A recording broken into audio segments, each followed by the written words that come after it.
welcome you all to this joint conference organized by the NBER, FLAR, and the Central Bank of Peru here in this historical city of Lima. In these 2 days, we were going to discuss about very relevant issues for emerging market economies, capital flows, debt overhang, inflation, and growth. First, I would like to extend my deepest gratitude to the NBER and FLAR for making this conference possible and putting together this impressive program. Emerging markets have been facing significant challenge. Inflation has been declining in the region and globally, but at a different pace. Central banks feel that the job is not yet completely done. And this has also implied that monetary policy is going to different speeds around the world, creating a lot of capital flow volatilities. We have observed this during the first quarter during this year. Also, economic growth has slowed down in the region, in Peru as well. And so that has put some additional challenge for those countries that have to follow fiscal consolidation.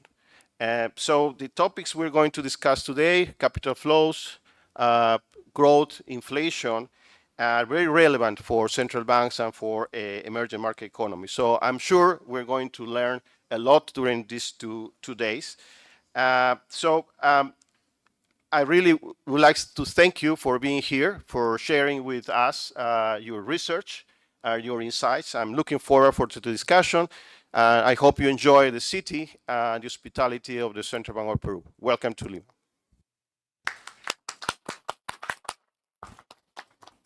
Thank you so much, Paul. And now I will give the floor to our Executive President, Jose Uribe. Thank you, Carlos. Thank you, Paul. Good morning, everyone. I think that Paul said everything I have to say, and so I will be very, very brief to welcome you to this spring seminar. And in this case, in this time, the NBER, the Central Reserve Bank of Peru, and FLAR have collaborated to facilitate this high-level academic discussion on topics critical for macroeconomic and financial stability. I extend gratitude to the Central Reserve Bank of Peru for their warm hospitality and invaluable partnership in this endeavor. Additionally, a special thanks to the NBER team for their trust and collaborative efforts. It is a pleasure to continue joining efforts in the future. The themes of our seminar is not only of great relevance, but also timely, given the current global and regional circumstances for several reasons. I think Paul said the reasons, but let's repeat here something. Nations are grappling with the economic repercussions of the pandemic, including increased debt levels amid prolonged high interest rates. Although inflation has been on decline since 2023, following the inflationary shock of the preceding years, we must remain vigilant. Inflation has yet to meet the target in many economies, and several factors could still exert upward pressure. And third, the persistently high interest rate set by major central banks, especially the U.S. Federal Reserve, may complicate decision-making for the economic authority of emerging and developing economies. The recent years have provided abundant material to explore the dynamic interplay between price stability, financial stability, and fiscal sustainability. This seminar offers a platform to discuss 11 insightful papers over the next 2 days, culminating in a roundtable on economic policy. These discussions are poised to enhance our understanding of recent economic trends, challenges, and these implications for public policy. This seminar is a forum for advancing scholarly discussion and forging new pathways in economic theory and policy. Thank you very much. Thank you, Executive President. I reiterate our thanks to all of you. It will be a very great seminar. So, Cristina, the floor is yours. Thank you. Thank you. Thank you very much. So we're going to get started. Our first presenter is Lorena Keller, Just a little bit rules of the game. So each presenter is going to have 40 minutes. Then the discussant is going to have 10 minutes. And then we're going to have 10 minutes for quick response and some questions. We do encourage clarifying questions. So, ask your question directly to the presenter or to the presenter during their intervention. Lorena, please.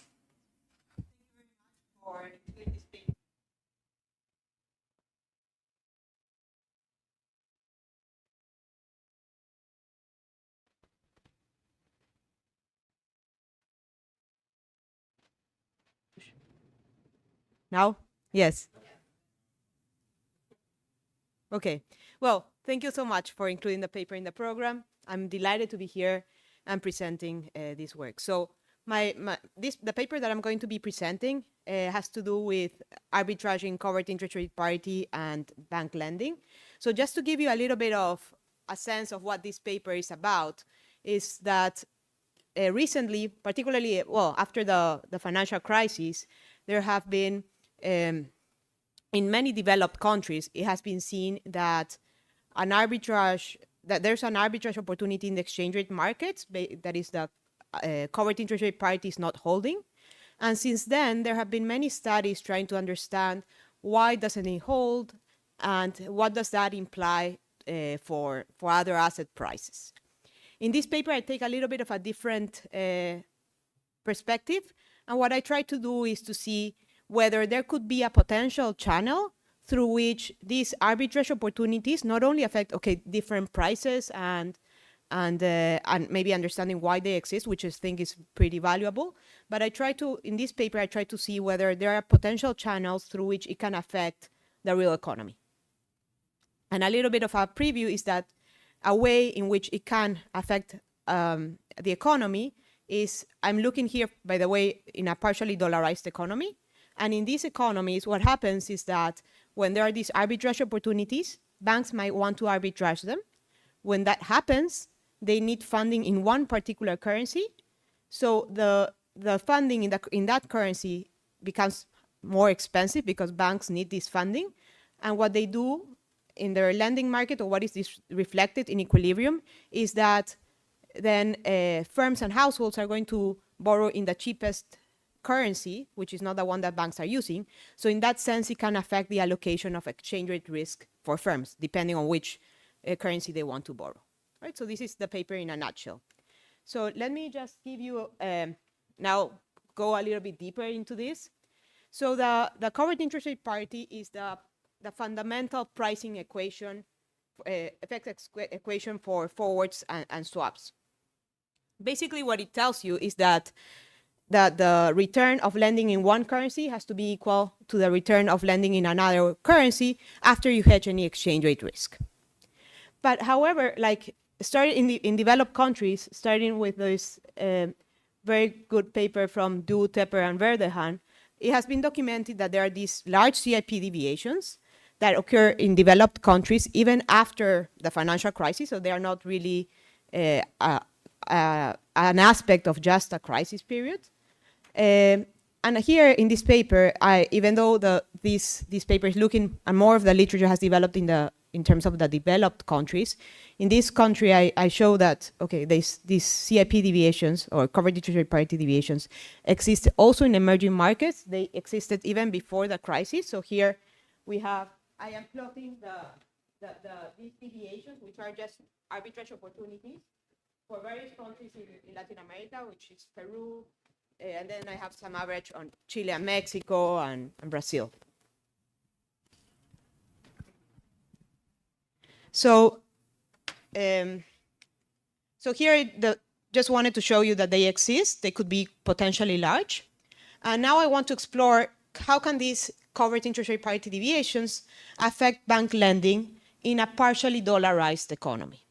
And what does that mean in a partially dollarized economy? It means that banks are borrowing in both foreign currency, so you can think about it dollars, and in the local currency. And they borrow in these two. They have deposits from households and firms in these currencies.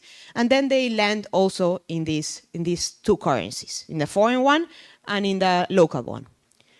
So how can these CIP deviations affect bank lending in such a partially dollarized economy? I propose a channel, which is that when there are these arbitrage opportunities, banks may want to try to arbitrage them. You can also think about market making. I mean, they're equivalent.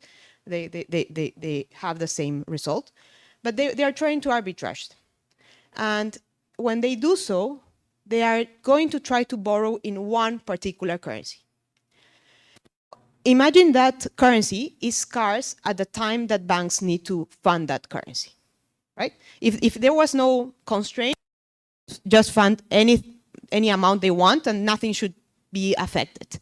But if there's some scarcity of the they need to borrow, what is going to happen is that then because banks are going to arbitrage them, but at the same time they're going to borrow more in that currency that is scarce, at the end where it's going to end up affecting the exchange rate composition of their bank lending. They're going to start lending more in the currency that they don't need, right? And less in the currency that they need to borrow to do the arbitrage. So I propose this channel, and then I try to test it. I test it in 3 steps. In the first step, I just show that the bank's transactions are consistent with them arbitraging these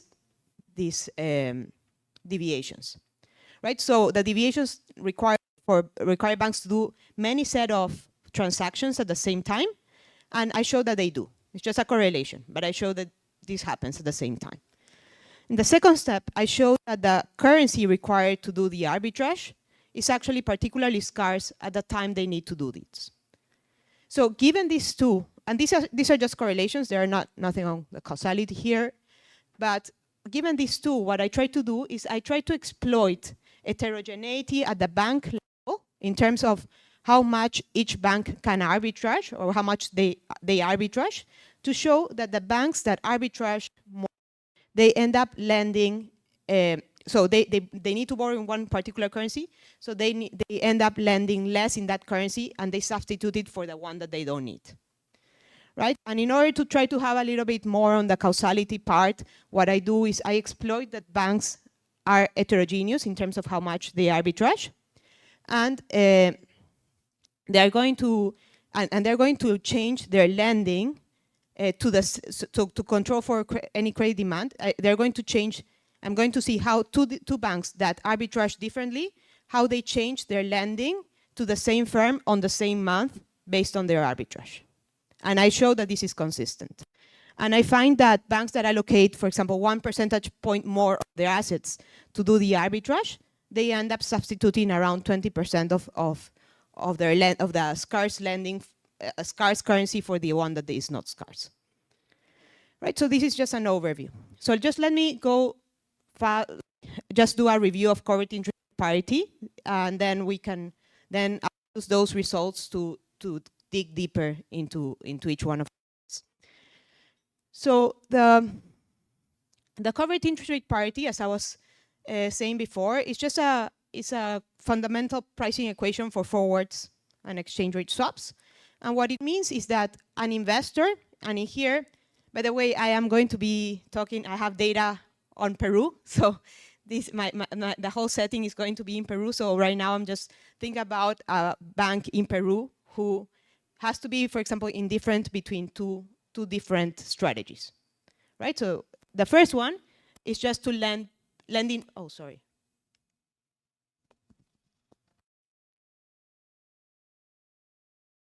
Okay, sorry. So let me go a little bit before.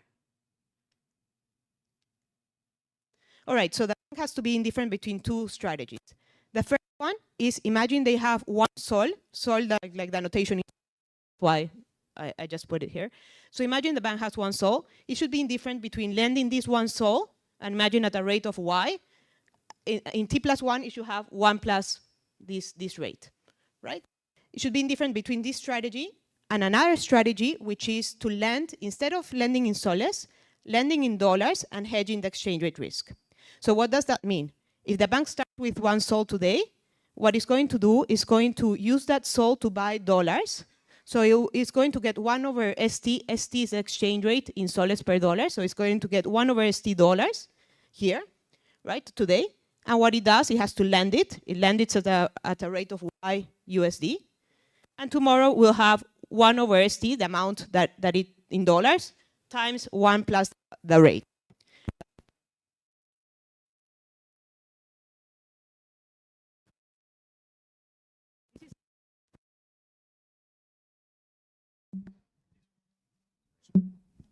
So this is in dollars. So what happens is that the bank needs to do is to really here at T+1, like in order to lock into solid returns, what it has to do is that as of today, it engages in a contract. Sorry, it's not working. So it's okay now. Okay, so engages in a contract to sell those dollars as of today for tomorrow, right? So this return, the bank will sell dollars at a rate on FT, and tomorrow it should know today that you will get this return in soles. And the bank should be indifferent between these two strategies because it should yield a risk-free return already in the currency. So if CIP holds, what happens is the return of lending in soles, which was the red one, should be indifferent with the one of lending in dollars and hedging the exchange rate risk, which is this Y forward rate, which is called also the synthetic rate of lending in lending soles. And so the cross-currency basis, which measures the arbitrage, the level of the degree of arbitrage, is just the difference between these two rates.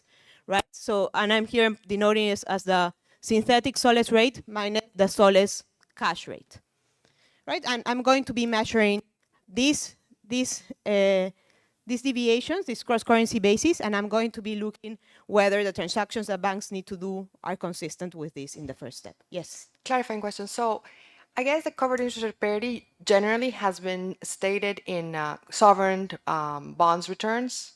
And here you're thinking about the rates at which banks lend. So no, just a question. clarification on that. So no, right, like it's no. I mean, of course, it is how you're thinking, but I'm not going to be measuring with lending in soles yet.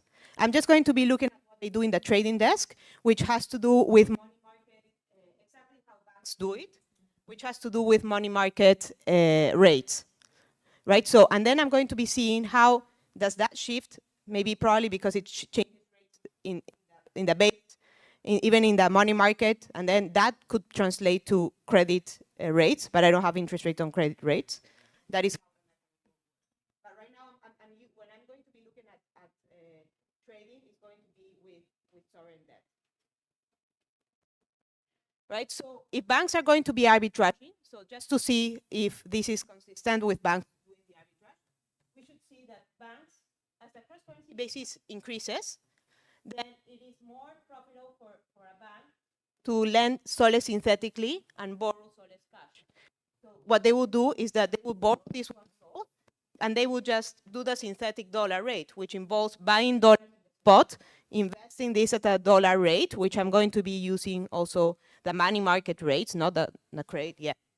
And then selling these dollars forward and investing the dollars in trying to have a risk-free. So this is like the review of the current interest rate parity. So let me just go into the data. So the data here that I have is from February 2005 to February 2013, excluding the NBER crisis, because what I want is just to look at this an analysis that doesn't include crisis period, so it's not really related to crisis. I finished in 2013 because there were many confounders in 2013 that I think everybody from the central bank can also talk about here in Peru, which was that after 2013, there was the taper tantrum and the sol depreciated quite a lot. And then there were a lot of policies done at the Central Bank of Peru, which involved trying to de-dollarize the country, which meant that banks had some limits in terms of how much they could lend in dollars, so that would affect my outcome variable. And at the same time, there were also regulations on the forward market. So it becomes a little bit messy if I wanted to do some identification. I've expanded the data until but just to have everything cleaner, right now I am focusing until 2013. And the data sets that I have is that I have bank level data, which has all of the forward contracts of banks. I have their positions on money market accounts, and I have the interest rate paid on deposits as well. So I can try to see if the transactions they're doing are consistent with them arbitraging the covered interest rate parity. I also have firm bank level data, which involves the credit registry of Peru. So it has, and for this I have only the loans to firms with $100,000 or more because of confidentiality issues. Small firms, one can identify it with a person, so I didn't have access to this. But I can merge banks' transactions of what they're doing in terms of their trading with the credit registry to see whether the bank that arbitrages more versus less end up lending more in the currency they don't need.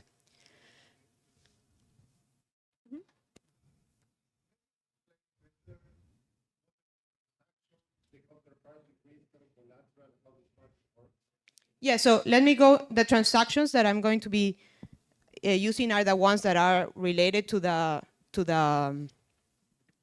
CIP deviations themselves. The ones that, I mean, in terms of counterparty risk, what I'm going to be measuring here is going to be the best type of risk-free that I can. So, for example, and I'm going to be showing in the results exactly what I mean with what are the liabilities and the assets. But basically, they're going to be borrowing in short-term deposits, in term deposits of, like, for example, institutional investors. That's going to be in terms of what they are lending. But on the asset side, where they're investing.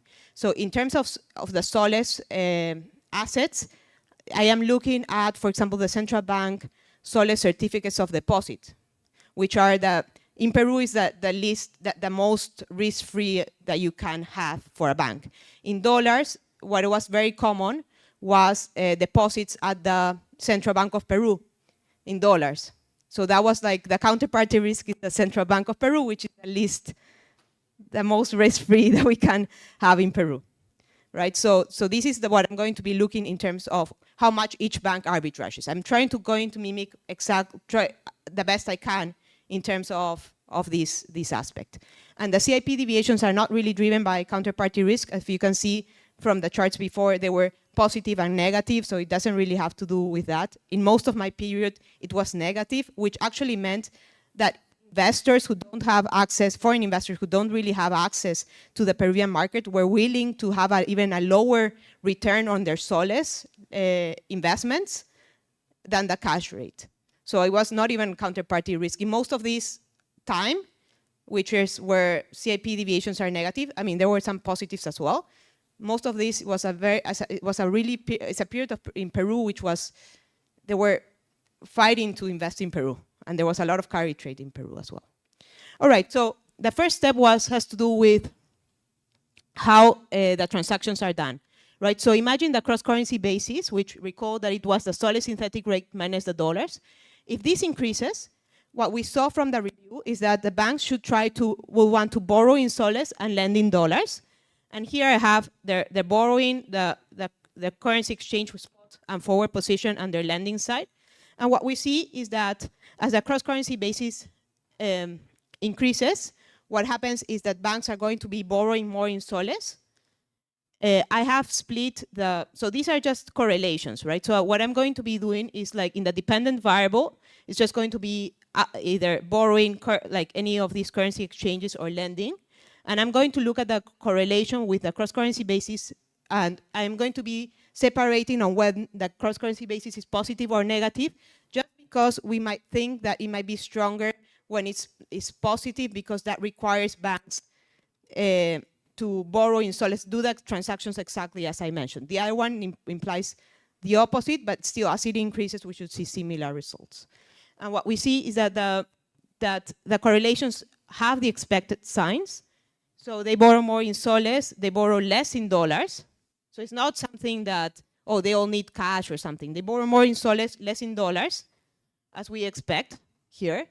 They buy dollar spot, so their spot dollar position increases. They sell dollars forward, as we So they buy spot, they sell forwards. And the results are also stronger when the cross-currency basis is positive, which is what we would expect. I estimate this at the aggregate level and at the bank level, just for, so here I have the bank level is similar, but it's a little bit weaker at the bank level. Now, why? The reason is that there's a lot of bank heterogeneity. So not all banks arbitrage in the same degree. So using this, I try to look at whether, like how much each bank is arbitraging. What is the degree of arbitrage? So for that, I construct a variable that is called, I call it matched, but it's basically matched assets, basically, which means that if any bank is doing the arbitrage, there are two things that we should think that should have the opposite. There's one transaction or two transactions that have to happen. One is that they need to do a transaction in the spot market, and they also have to do a transaction in the forward market, right? Depending on the sign. But as the cross-currency basis increases, right? So we should see, sorry, they should do this, and these two should sort of match, right? One is the present value of the other one, but it should be very close to each other. So if the banks, if the cross-currency basis increases, banks should be buying more soles, but also selling forwards. So my matched variable basically matches is the amount that there's an increase in the spot and a decrease in the forward of similar amount. That is basically what I have as a proxy of how much each bank is arbitraging, and I scale that based on their assets. Just because of how I constructed this, the match variable is going to take a positive, it's going to take the sign of the spot, just because that allows me to have a positive correlation with a cross-currency basis based on the transactions that they have. And what I do in the second step after looking at this variable is I estimate a bank-specific sensitivity to arbitrage, which is just going to be how the if the cross-currency basis increases, how much basically this matched variable, which is a proxy of how much they arbitrage, scaled by their assets, how much each basically moves, right? So I'm basically trying to adapt or get this beta, which is specific for each bank. For each bank, I run this regression, and I try to see what is their sensitivity in terms of how much they arbitrage. And if a bank B arbitrages more than the other one, it's going to have a more positive beta, a bigger beta, right? So, and if banks are arbitraging in general, because of how I constructed the matched variable, that is, it has a positive sign, it has the sign of the spot, basically, we should have a positive correlation. And this is what I see. So, first of all, the matched assets and the cross-currency basis are positively correlated, which is what we would expect if the banks are arbitraging. And at the same time, we see that there's a lot of heterogeneity across banks in terms of their beta. So here I'm plotting the kernel density of each bank's beta. And what we see is that typically they're all positive. There are ones that are very, very close to zero, a little bit negative, but it's basically banks that don't arbitrage. And there's a lot of heterogeneity, and there are there are different groups here, right? So I am going to try to exploit this arbitrage heterogeneity and trying to see if those banks that arbitrage more are going to change their lending by more in the currency that they need to borrow. So reduce the amount of lending in the currency they need to borrow to do the arbitrage and substitute it for the other one. Right? So this is the first step. It's just that there's the summary is that there's the correlations are as expected if they are doing this arbitrage. The currency that then the second step is just, okay, this currency that they need to do the arbitrage, they do the arbitrage. Is the currency that they need to borrow scarce at the time that they need it? And the answer is yes. So what I do here is I estimate the correlations similar to the previous step. I look at the correlations between the cross-currency basis and different aspects of soles and dollar liquidity. So I look at I call it like the deposit spreads, which is just the interest rate minus the monetary policy rate, because I don't want anything related to the monetary policy, because the central bank increases the monetary policy in Peru, that increases the cost of funding in general in soles. So I just want to take away all of the monetary policy effects from this and just look at maybe the markup. How much are they paying over the monetary policy rate in order to get funding in that currency. So what we see is that as the cross-currency basis increases, we mentioned that the formula was the solid synthetic rate minus the cash rate. So banks should be trying to borrow more and more soles. And at that time, we see that they're paying more and more for their deposits in soles. These terms are pretty positive. At the same time, they pay less in dollar deposits. And what we see is that it is scarce because we also see that there's less soles liquidity in banks, in soles, but more in dollars. So it's not like a structural problem of the bank of having particular set of liquidity. It is just in one particular currency. So I do this at the aggregate level and at the bank level, right? So what we see is that the currency that banks need to borrow to do the arbitrage seems to be scarce at the time they need to do it. So with these two sets of correlations of the first step and the second step, I go to the third step, which is just trying to see, okay, this setting, can arbitrage in the CIP deviations affect bank lending? So in order to do this is just for you to remember what should Lorena, be the expected results. Can I have a quick question? How should I think about other currencies? Like, I can also do this, I guess, with the euro or whatnot, no? Is that, so when I imagine that the euro and the dollar are correlated positively, is this about something about the dollar, or is something about the whole basket of currencies that these banks in Peru could be trading with? So right now, I've mentioned, I'm going to be focusing only on the ones that banks in Peru can trade, right? Which they trade some of the few Latin American, but it is true that it's correlated with other like the dollar is correlated with other currencies, right? So here, because of what my channel is just going to speak directly, because the data is also what the banks are trading, it's just dollar versus soles, and here, as far as I know, but maybe the central bank they know more about this, they typically would lend either in soles and dollars, not really like euros or something else. And dollars, it was back in that time, I think the central bank has done a great job also decreasing the dollarization. But so far it's been, before it was during this period, it's you go to a bank and they ask you which currency you want to deposit in dollars, soles, or lending. So it's just basically on these two, right? But the results, I think, can aggregate to other currencies as well. All right. So, Lorena, I have another question. What's limiting? So, what's the regulation that is limiting the arbitrage so that the deviation doesn't go away? Is it the capital requirement for the balance sheet?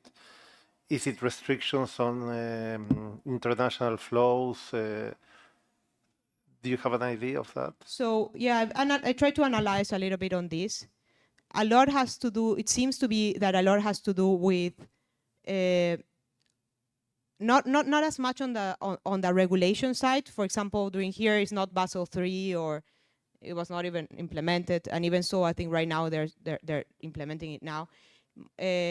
I think there's a combination of things, but one is foreign flows demanding one side of the trade, and trying to do carry trade in that dimension, and banks sort of getting some profit out of it because the markets are segmented. So it is very hard, for example, if you are a foreigner, if you want to arbitrage this away, to just go and do this exactly as a local bank, because the local banks have an advantage. They can access the central bank's certificates of deposit, which at one point it was restricted for foreigner, or they have to pay a fee for that.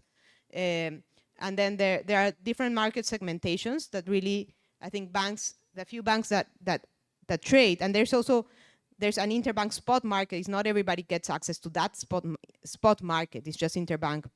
So there's some market segmentation that I think can explain this, and we can talk a little bit more on the demand side. I think there are, of course, some liquidity issues and things that happen, but most of the results that I've tried when analyzing this have been on how the flows are, and basically banks having some margin on that.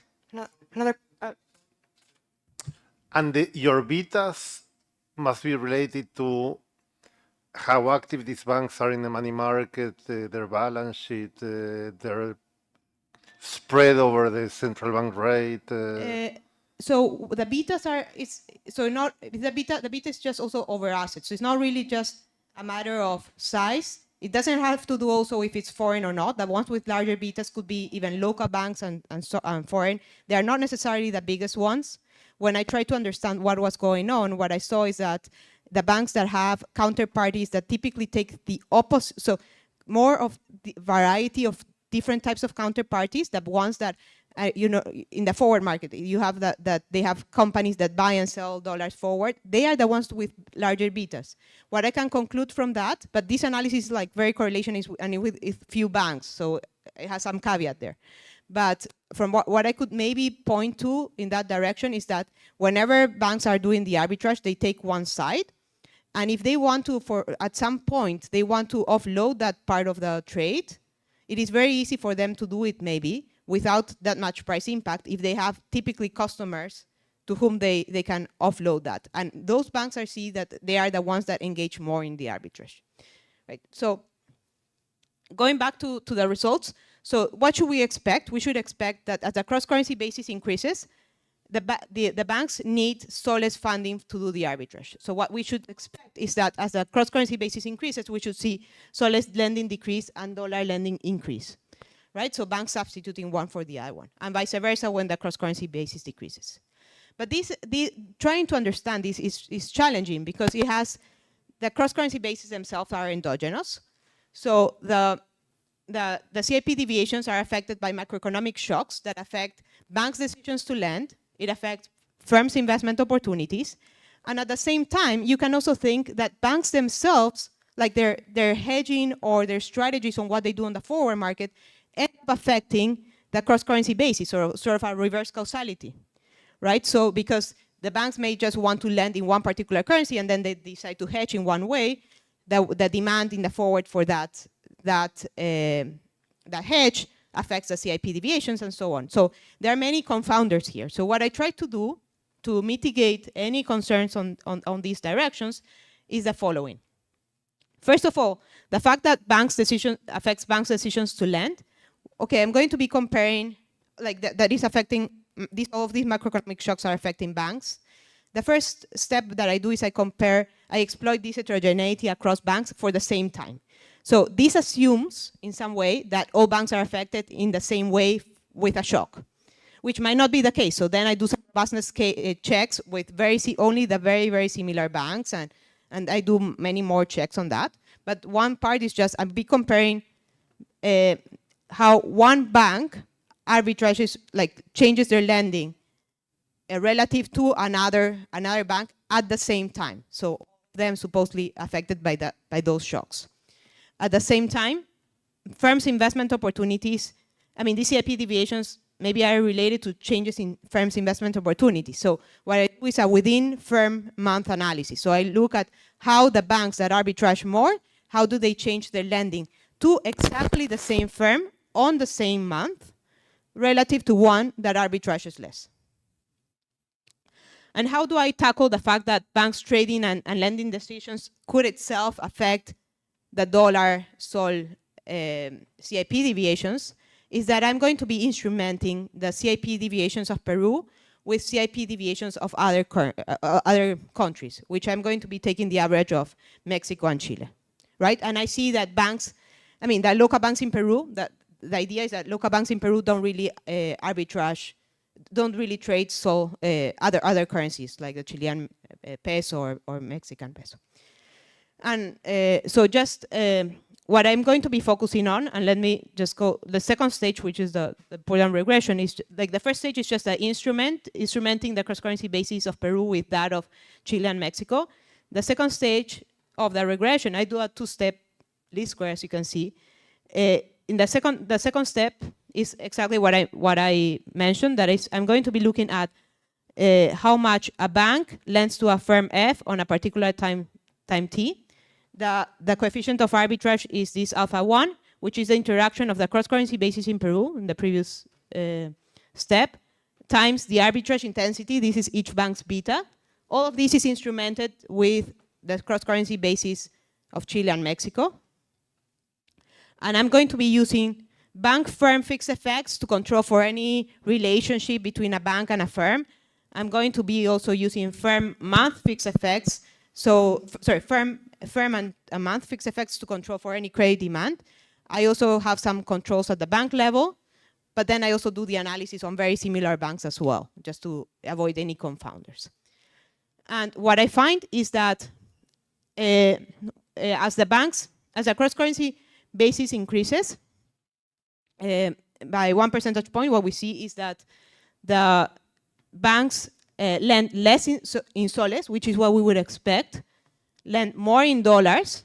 In terms of total, doesn't really change that much, but basically the difference between the dollar and the sol changes a lot. So as the cross-currency basis increases, what we see is that banks are changing their allocation of dollar versus sol. So here the regression is again looking at one bank versus the one bank that arbitrages more. So as the cross-currency basis increases 1 percentage point, those banks that arbitrage 1 percentage point more of their assets, they change their lending in this way. And it's robust to various specifications.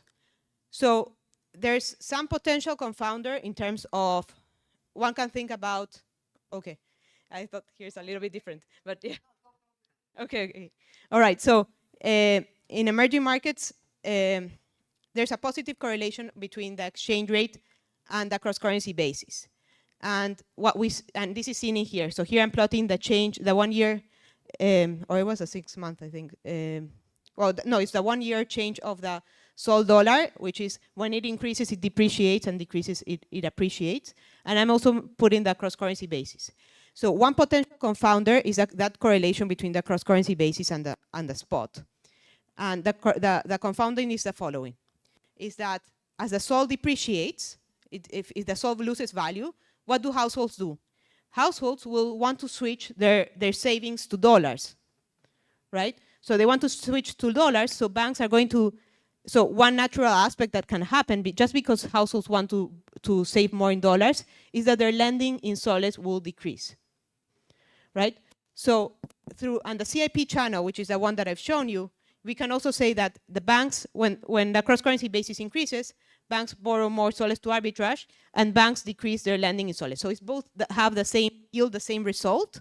So this correlation, you might think, could be explaining my results. But for this to be the case, so I showed that this is not really the case, or what is the main driver, because for this to be the case, one needs to, this effects channel needs to affect more the banks that arbitrage more than those ones that arbitrage less, because all of my results is a comparison between banks, the banks that arbitrage more versus the banks that arbitrage less. It's not like something in general. So here, I look at how the banks arbitrage, how does that correlate with how much their saving, the household saving or deposits in one or the other currency affect them. And what I see is that, so here I have, for example, those banks with low beta, medium beta, like this, the beta is the sensitivity to arbitrage, and how does the soles deposits relative to the assets, how do they change with a 1 percentage point of depreciation? And we don't see that the ones that are most affected are always the ones with larger betas, right? So here we see, in terms of soles, are the ones with lower betas. In terms of dollars, it's actually the medium ones. So it's not really seems to be affected.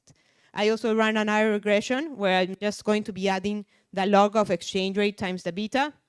And actually I'm adding that line to the main baseline regression, and we see the coefficients are pretty stable. They go in the same direction, but it still don't really reflect the results in the paper. So just to conclude, the CIP deviations can have important effects in terms of lending in emerging market economies where there's some partial dollarization. So, and the main mechanism of what I try to put in this paper is like, just give at least maybe some topic of conversation of maybe these arbitrage opportunities affect the real economy. And I propose a new channel on this, which is that banks that are actually arbitraging the CIP deviation, the funding that they might require is scarce at the time they need it. And this may affect how they allocate their lending in one currency versus the other one. And even though I don't have data at the firm level, right? So I cannot really see how real outcomes go and what happens. But based on all the literature that has been done, which is great work on how depreciation affects firms that are borrowing in foreign currency and how does that affect investment and employment and so on, there is a mechanism through which the channel that I'm proposing could end up having real effects. So thank you so much. Thank you very much, Lorena. The discussant, Juliana, Salomao.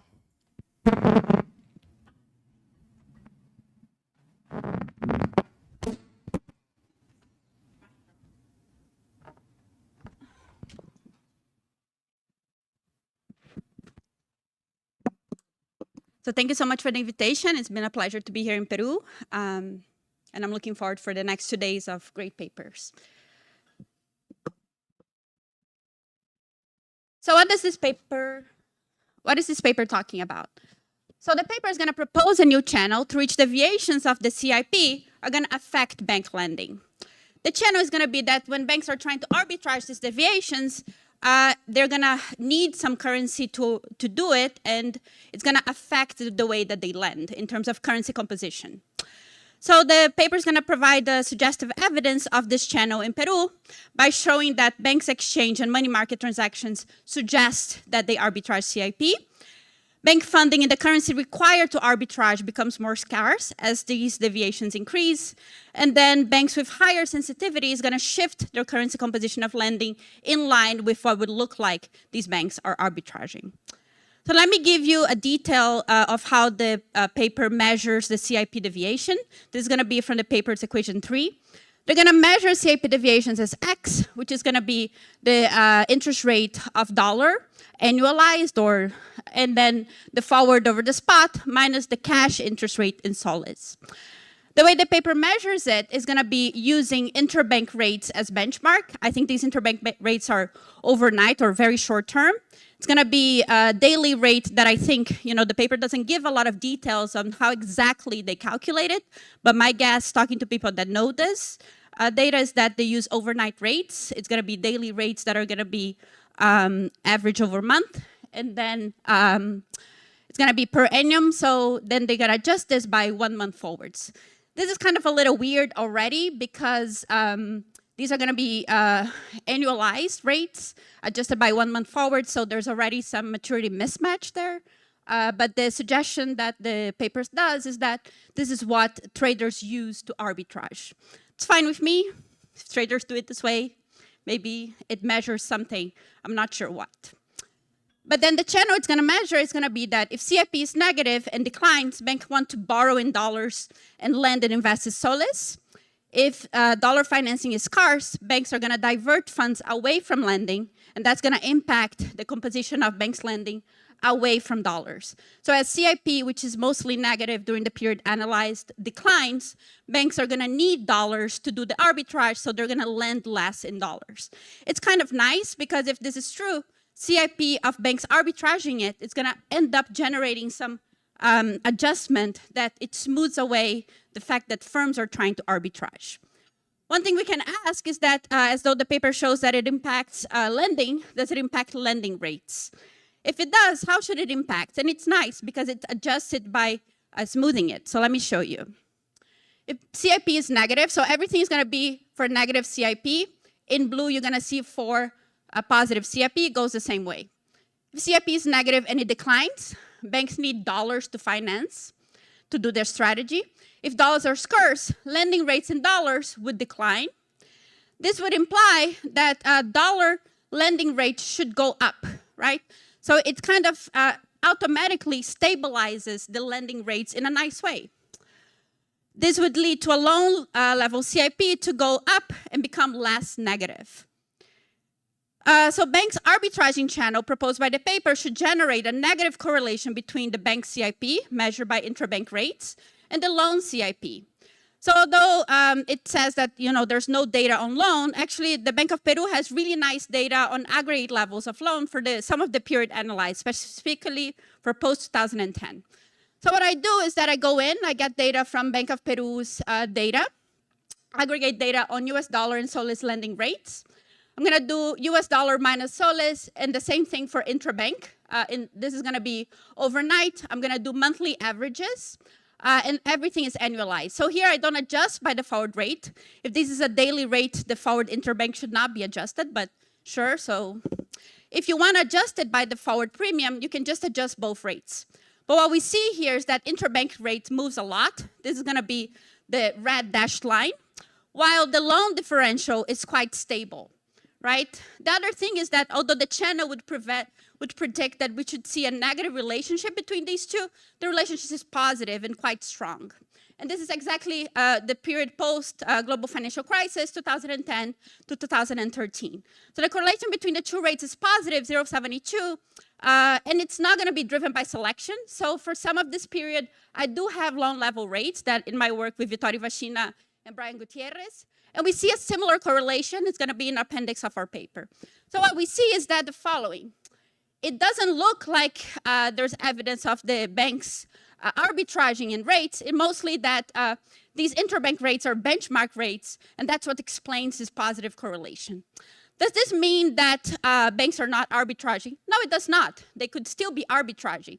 They're not doing it, a lot of it, so that they're not impacting rates, right? And this is consistent with the literature. The literature does say, look, these banks cannot arbitrage a lot, and that's why we actually, as Andy was pointing, we still see that deviations are not eliminated. They're still there, and they're big, right?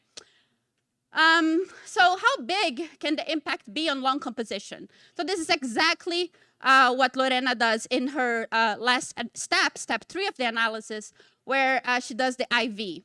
And it seems from that it does impact loan composition quite a bit, which we can ask, could this be that, we know that the dollarization of loans in Peru is large. Could we see that banks arbitraging is explaining the level of dollars, right?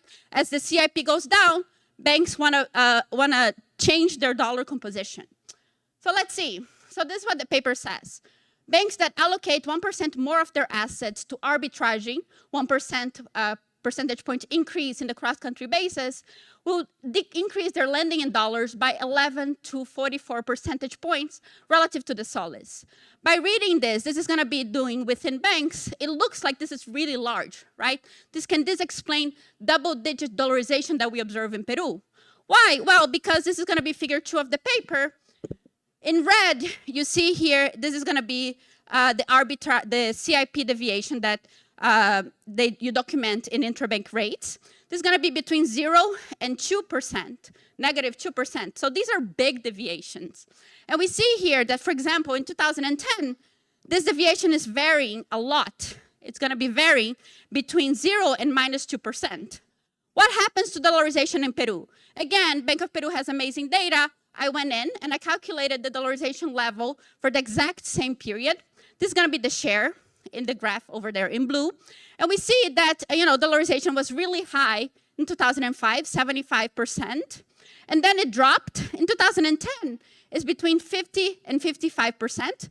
So it's wide. But the variation, while we see that the CIP basis is varying between 0 and 2 negative percentage points, dollarization in 2010 only varies very small. It goes, the maximum of is 52.64%, and the minimum is 51.76. Then in the end of the paper, kind of right before conclusion, Lorena gives a better analysis of what happens. And it says, look, a 1 standard deviation increase in the basis makes banks that respond by arbitraging 1 standard deviation increase in lending by 77 percentage points, making the share of dollar borrowing increase by 2.48 basis points. That means that the share of dollar borrowing varies by 0.0248%. So it is actually a channel that talks about high frequency, very small changes in dollarization. This begs the point, are we trying to explain trend and levels, or are we trying to explain wiggles, right? When I teach my students about, patterns, I talk about the wiggles. And this is really a paper about the wiggles in dollarization. So here's the dollarization between 2010 and 2020. Again, data from Central Bank of Peru. And the wiggles are not the biggest thing you see here, right? What you see here is actually levels and trend. And you can ask, what explains level and trend? Well, this is from my paper with Victoria and Brian. And what we see is that what explains levels and trends is actually deposits. Banks are going to be matching the deposits, the assets and liabilities. This is from our paper. This is, again, using Peruvian data. And what we see is when we look at the balance sheets of banks, banks are going to be matching the dollar liabilities and their dollar assets very, very closely because of regulation. And the majority of the dollar liabilities are deposits. These are not intrabank. Intrabank market in Peru, it's about 2% of the total balance sheet. So why are they lending so much? Well, because Peruvians really like to keep their money in dollars, especially in the beginning, now less so. And banks are not able to have a mismatch in their balance sheet. So what happens? They pass through whatever they see in their deposit markets from highly inelastic depositors to their lenders. And that's what explains the trend and the levels of dollarization, not banks' arbitrage.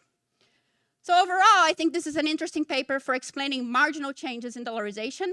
Would be really helpful for the paper to make that clear. Thank you. Thank you very much, Juliana. Lorena, maybe you can come, you can answer some questions or go to the podium. Let's collect a couple of questions and then, okay, so let's start with your, a quick reaction to Juliana.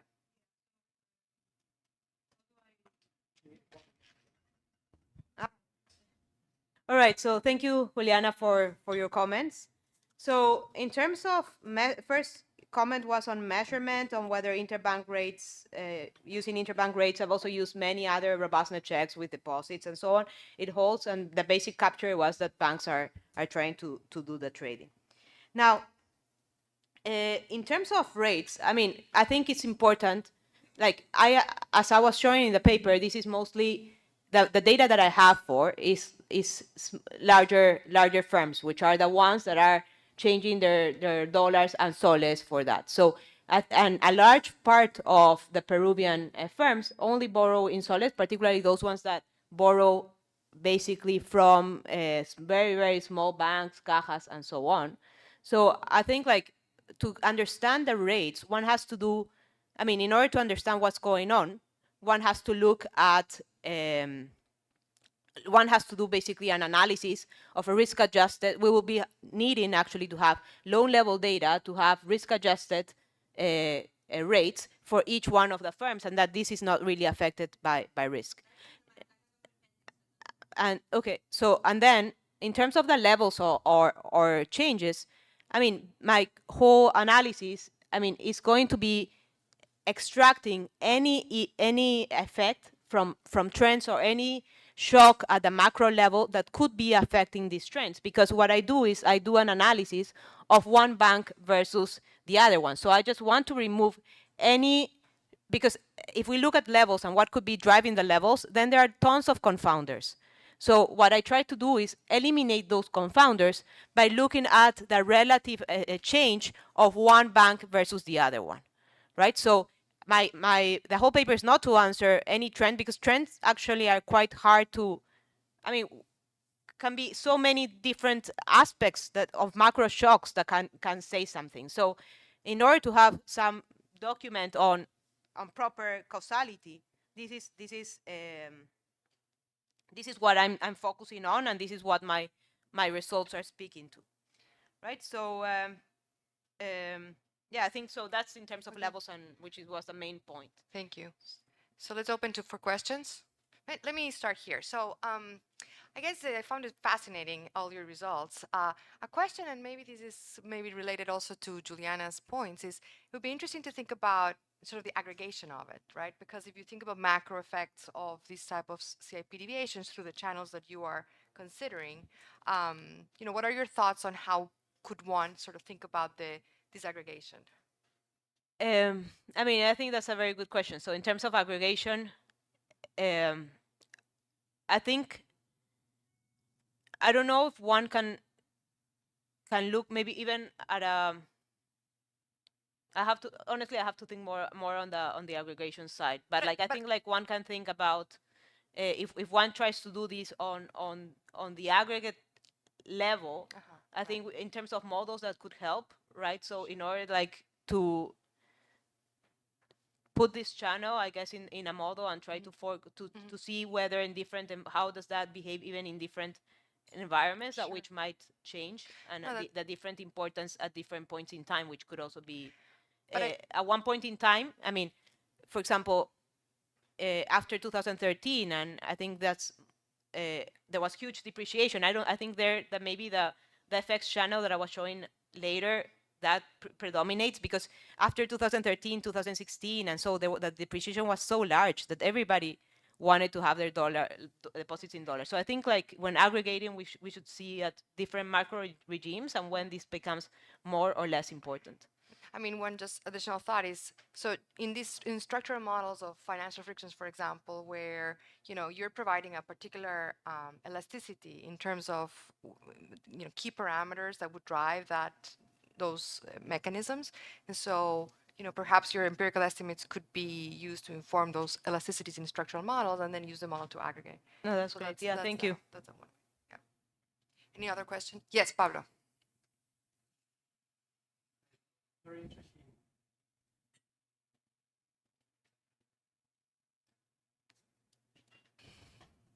Very interesting paper. So I was wondering if you could elaborate more a bit the causality part of the paper, in particular in the instrumental strategy that you use, what you expect in terms of the exclusion restriction, and yeah. Oh, thank you. So yeah, so regarding the instrument, I mean, the problem that I felt there could be an issue is that if banks, for example, decide to lend more in dollars, right, for some particular reason, then they might just they decide to hedge more those dollars and sell those dollars in the forward market, and that would create some pressure in terms of the CIP deviations, sort of putting downward pressure to the CIP deviations, and I don't want to have this effect roaming around, right? So what the instrument is trying to do is to try to isolate any effect that is coming from if banks decide to lend in dollars, that they whatever the aspect or the fraction of CIP deviations, the sold dollar CIP deviations, that is not coming from banks deciding to hedge in that rate and, for example, putting downward pressure to that. So in terms of putting the CIP deviations of other countries, which banks, I have the forward level data and they don't really trade, what I'm trying to do is like look at the component that is sort of common across emerging markets, because as I showed also in the first steps, is just there's an aggregate component, offshore component, or maybe that is affecting many markets at the same time. So in terms of what is the how this should work, is like I am thinking of you can think about an exogenous shock that is not going to be affecting necessarily how banks decide to lend or through the CIP deviations in Peru, because it is a shock, for example, from you can think about it like the US rates, in particular in part of my sample, the LIBOR decreased a lot in the just pre-financial crisis, just when things were heating up, but it was not really a crisis. And then what happens is that there were a lot of flows to emerging markets because of seeking yield of all these foreigners. So I'm looking at the CIP deviation, like how banks are changing their lending based on this CIP deviation portion that is based on outside shocks like this one, right? So it should not really be affecting lending through a different channel. Fernando?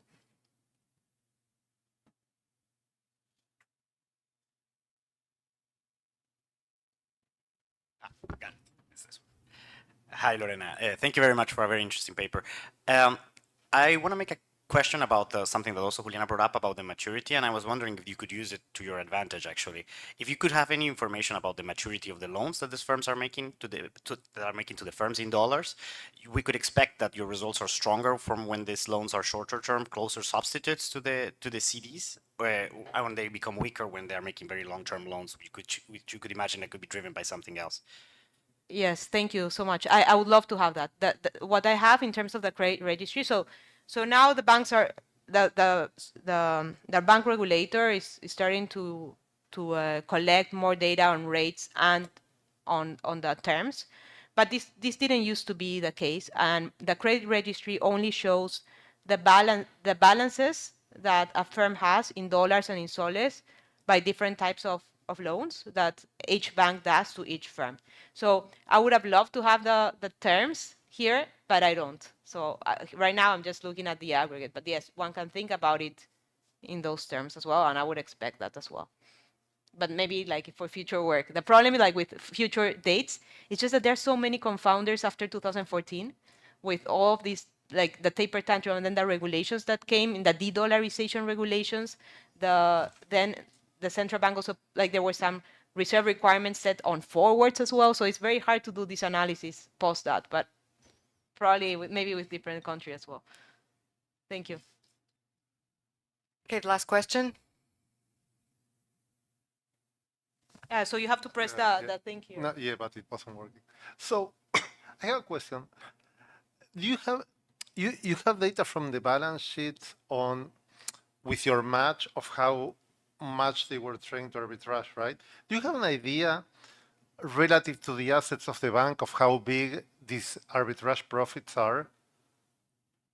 So, I mean, they have varied quite a lot over time. Yeah. So there was one point in time. So I right now in my period, in my sample period, they became quite large also in the crisis, which is sort of surprising. Yeah. But I have to, I don't remember right now the number. But it became really important, for example, 2015, because the central bank did some exchange rate swaps as well, and there was very profitable at that point. When I was talking to traders, it became like one of the main, very important source of revenue. But I have to, for my period, I have to check. I don't really know the number yet. I think it's important because you're saying this deviation of CIP have allocative effects on credit and so on. So if you think that they're important from the point of view of allocations, you have to think that these arbitrage opportunities they're profits that are big, so that because if the profits are tiny, because if you move more, you run into a restriction or the price impact of the trade or stuff like that, then we shouldn't care that much about the CIP deviation. So it's since I'm going to have a sense of how important these profits are, is important. Something that is important to note is that it's not that they are necessarily large because of like the restrictions of liquidity and I mean, partly could be, but I see that the CIP deviations in absolute value and the profits are positively correlated. So they do, but which it doesn't really show a supply constraint. It's more on the demand side that they at points in time where there's a lot of demand maybe from foreigners, then this becomes that the CIP deviations become big and they actually profit quite a lot.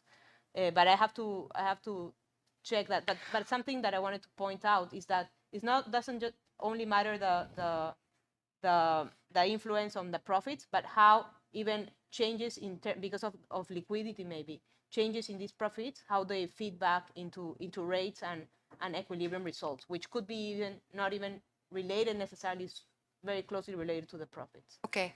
Thank you very much. We'll continue this conversation. We'll be back. We have a break now. We'll restart 10:15. Thank you.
theory of hard and soft sovereign defaults.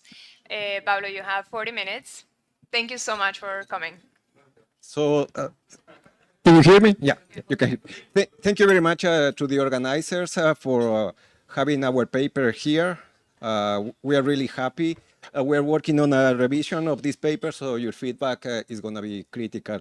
Needless to say that I'm super happy to be here because most of the experts on sovereign default are here, so that makes it quite important for us.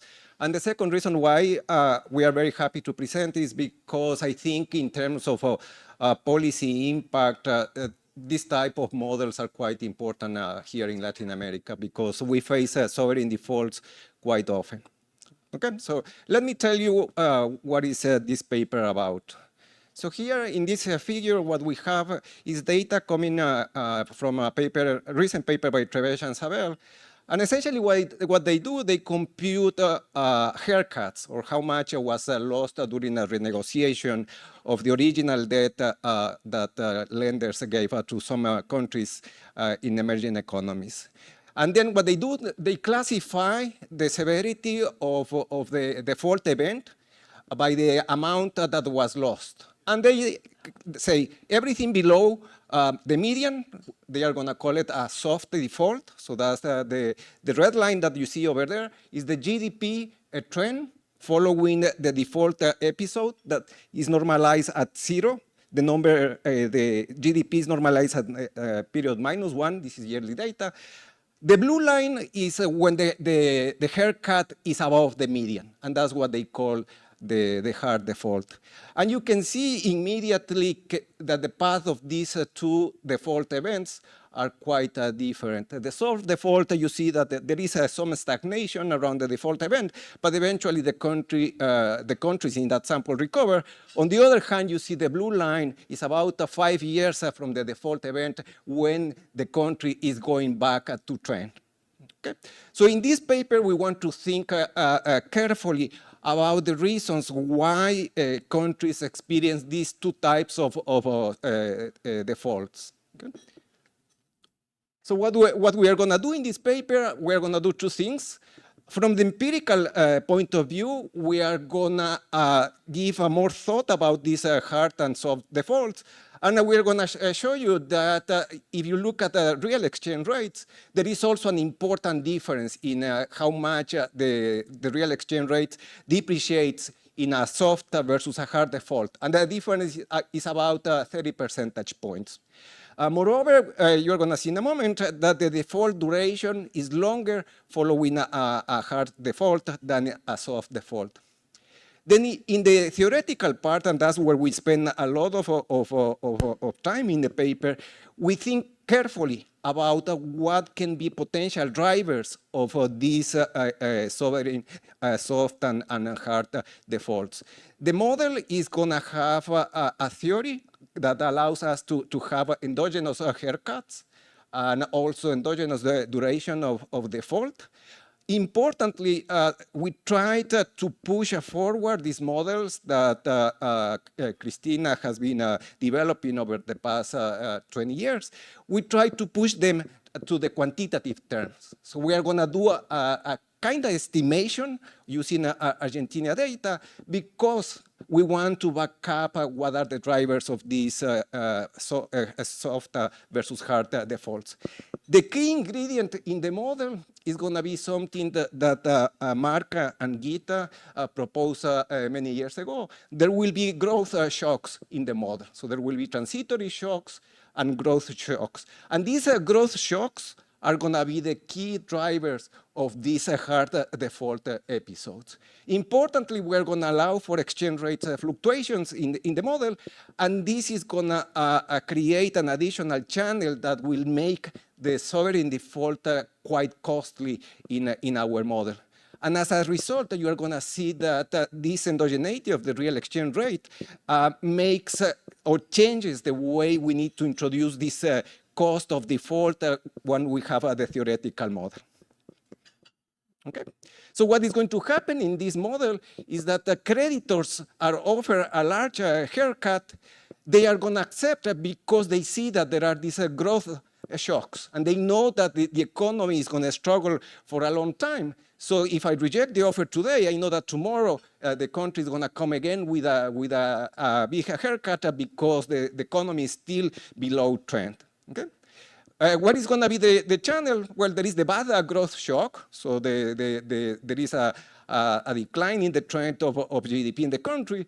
This is going to trigger a persistent depreciation of the local currency. Because debt is denominated in tradable goods, then automatically this is going to inflate the size of debt relative to GDP in the economy. Okay? And this is going to trigger these large haircuts. And because it's a large haircut, the creditor is not very happy. So this is going to endogenously give us these long durations of the default once we have the growth shocks. Okay? So I don't need to convince you here that the experts are in this room. So we related to three different areas of the literature. If your name is not here, please let me know. And I apologize in advance, but I think I did my best to enumerate everyone that is in the conference that has contributed to this one. Just one important paper that we relate a lot is the recent JPE by Cristina Victor Rules and Mateo Planas. Okay, so that's I'm going to make a few comments along the presentation to that paper. Okay. So let me give you one slide on these novel facts on what happens during soft and hard defaults.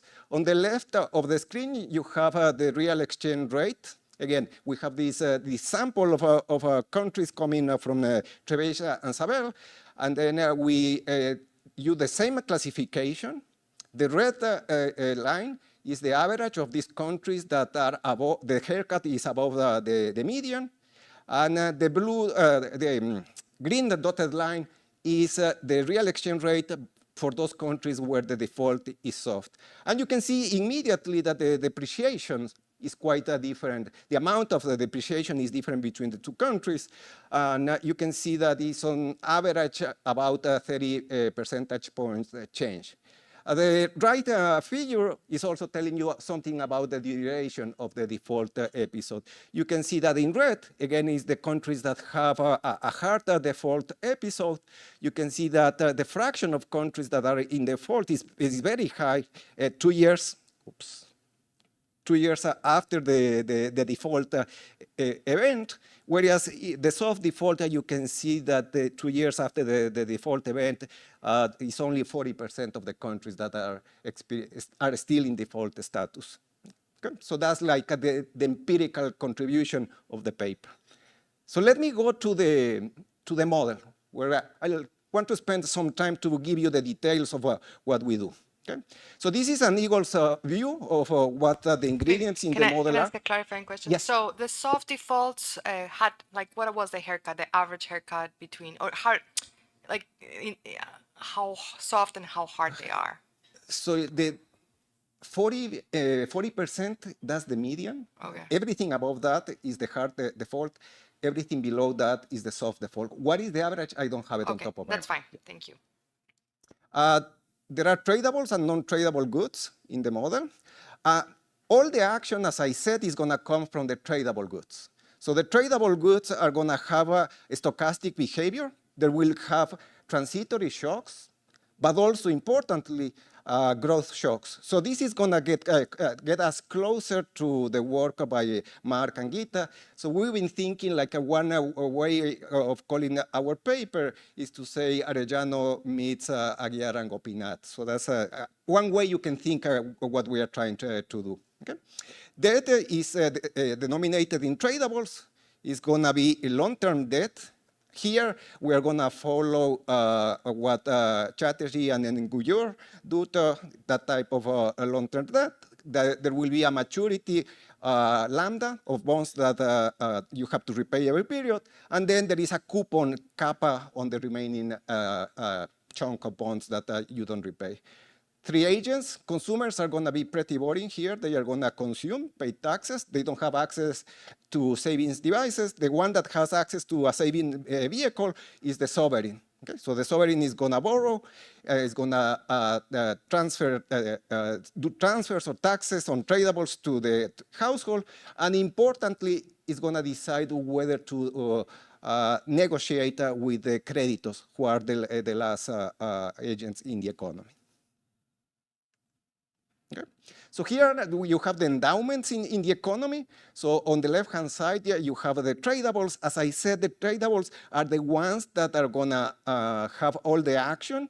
ZT is the transitory shock, and gamma T is the trend of the economy. And as I said, the economy is going to be stochastic, so the growth rate of the trend of the economy is going to fluctuate following the law of motion that we call it here GT. Okay? The non-tradables are going to grow at a constant rate, mu. Okay? Obviously, because the growth rate of the tradables is stochastic, if we don't discipline, we don't put a connection between the growth rate of the non-tradables and the growth rate of the tradables, in the long run, the two can move apart. So we introduce this drift element. It's sort of a co-integration element that you see it over here. This is the one ET. That's the one that is going to force that in the long term, the two trends on average grow at the same rate. So that's more like a technical part for making tractable the solution of the model. Consumption is a standard. The household is going to use a CS aggregator to consume between tradables and non-tradables. Okay. So this is an overview of what is the negotiation process in the economy. The shocks are realized at the beginning of the period. For us, a period is a quarter. Okay, so the two shocks are going to be realized. At that point, the sovereign, if it's in good standing, can decide whether to negotiate with the lender. If it doesn't negotiate, then repays and moves to the end of the period, issues debt, imposes taxes, and consumers consume. On the other hand, if the sovereign planner decides to negotiate, then it's going to come to the table to the creditor and offer a haircut. Okay? The creditor at that point can decide whether to accept or not that offer.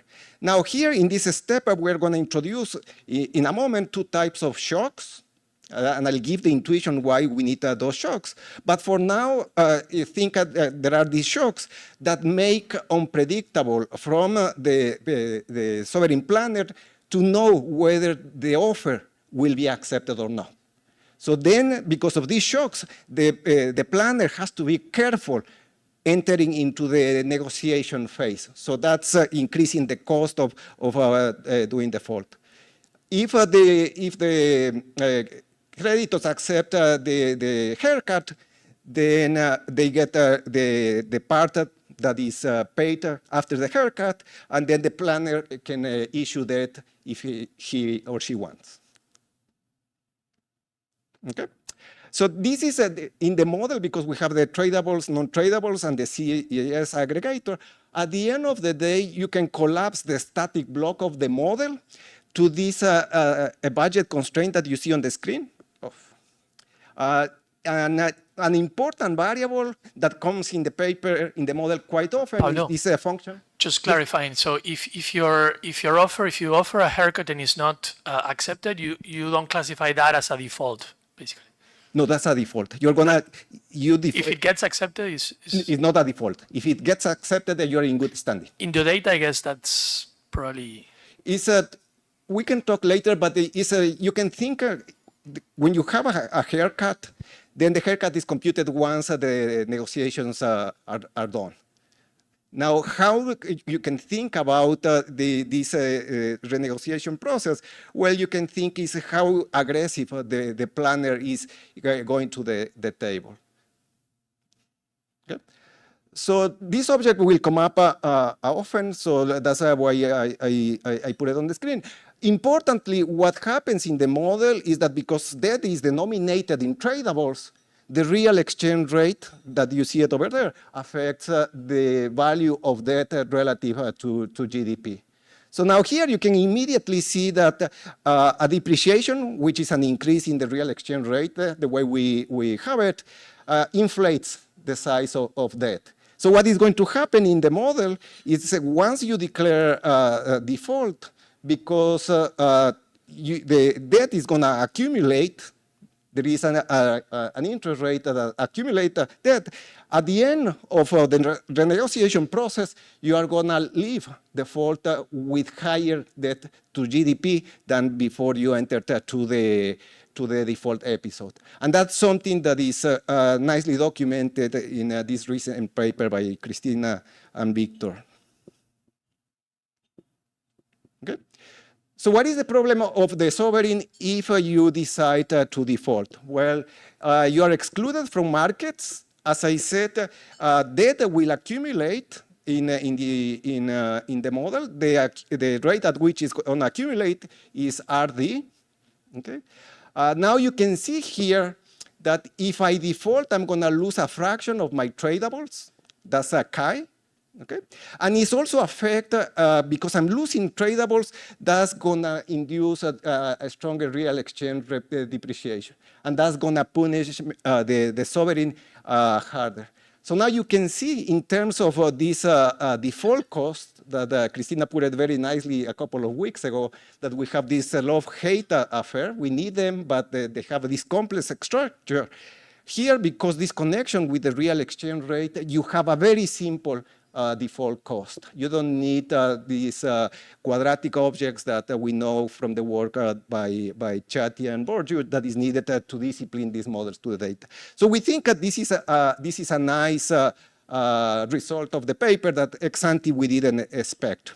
Because there is this penalization, or you lose tradables if you're on default, our paper kind of touches what Enrique Mendoza and Vivian Yue did in terms that if you lose, you go to default, you lose access to international goods. You have to substitute for domestic goods. That substitution is not perfect. Hence, there is this default cost that is not a direct model. So that's what here is doing in rough terms. Okay. If you are in a repayment, this is the problem of the plan of the sovereign. Okay, this equation in the middle, that's the budget constraint of the sovereign planner. This is, as I said, the long-term debt a la Chatterjee and Nguyen. There's nothing special about that one beyond the fact that they were my colleagues and I learned from them, so that's why we introduce it. What is important in this equation is the second part, the expectation. So what happens, I pay today, but tomorrow I can decide whether to negotiate. Okay, if I negotiate, the block on top, the NT plus 1 is the negotiation variable. If it's 1, that means I'm going to negotiate. The value of negotiating is a V. If I choose not to negotiate, then I'm going to repay. That's the second term over here. Okay. We also impose this cost on this price base, so we don't have the debt dilution problem that Juan Carlos and Leonardo showed us a few years ago.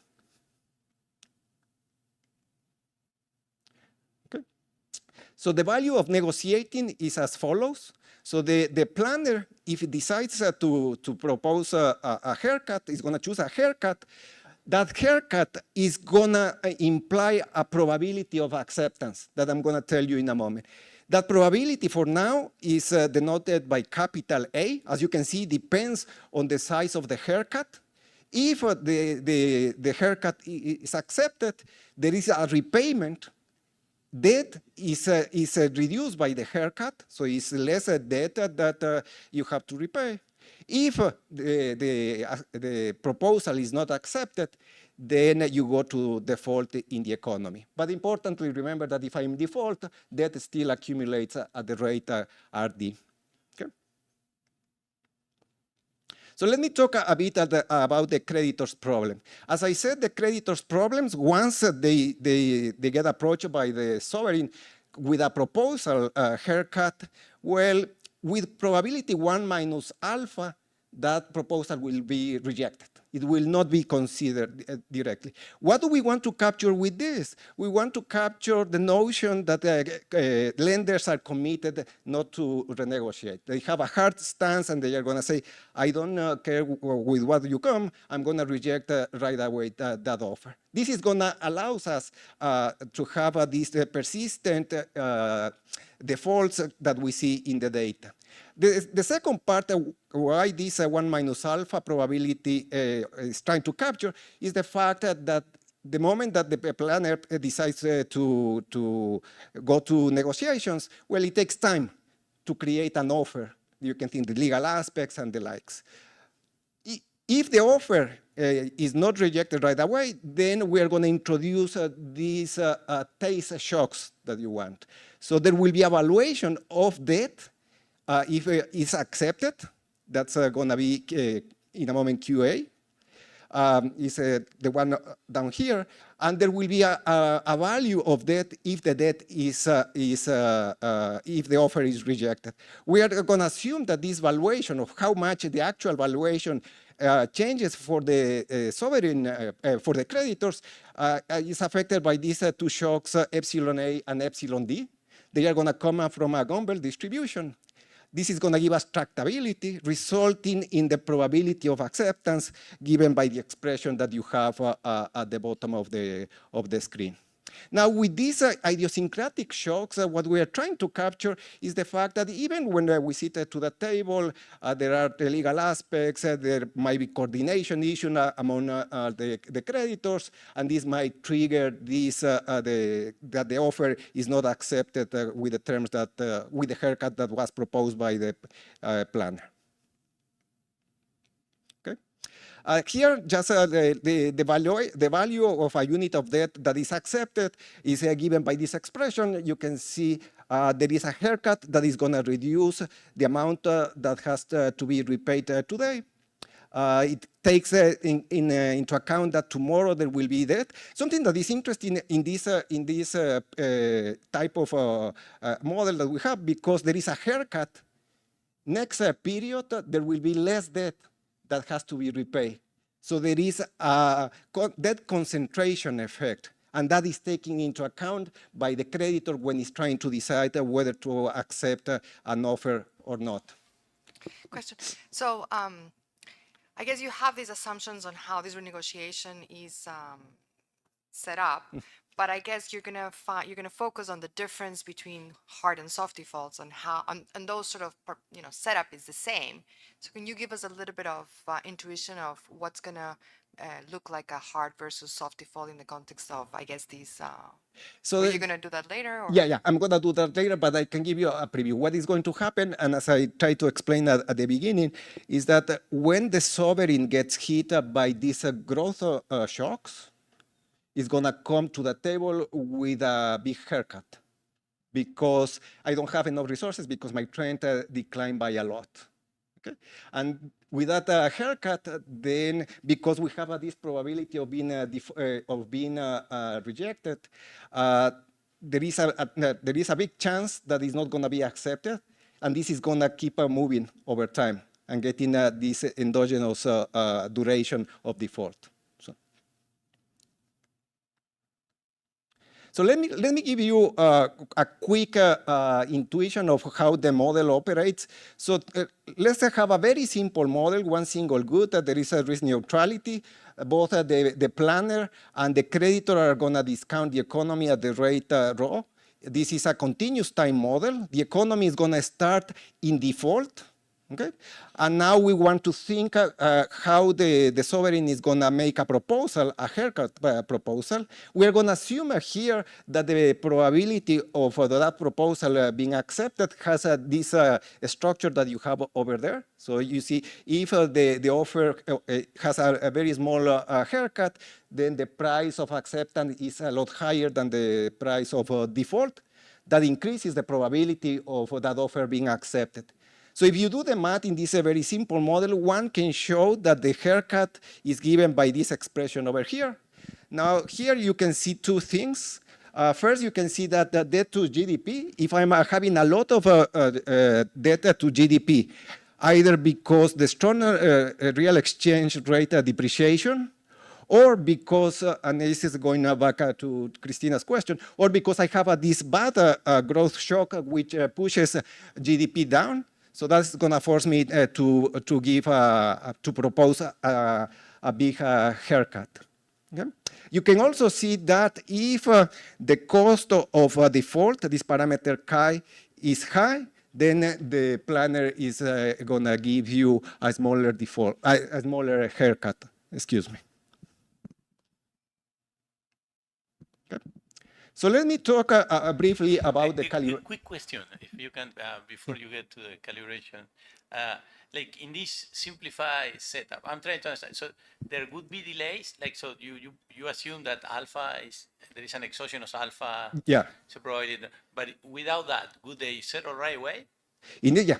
Without that one, is gonna be. Because like in this model in general, it's hard to generate delays. Yeah. Yeah. That probability is critical in our setup. Yeah. Okay. But you still have differential delays based on the conditions, so it's not.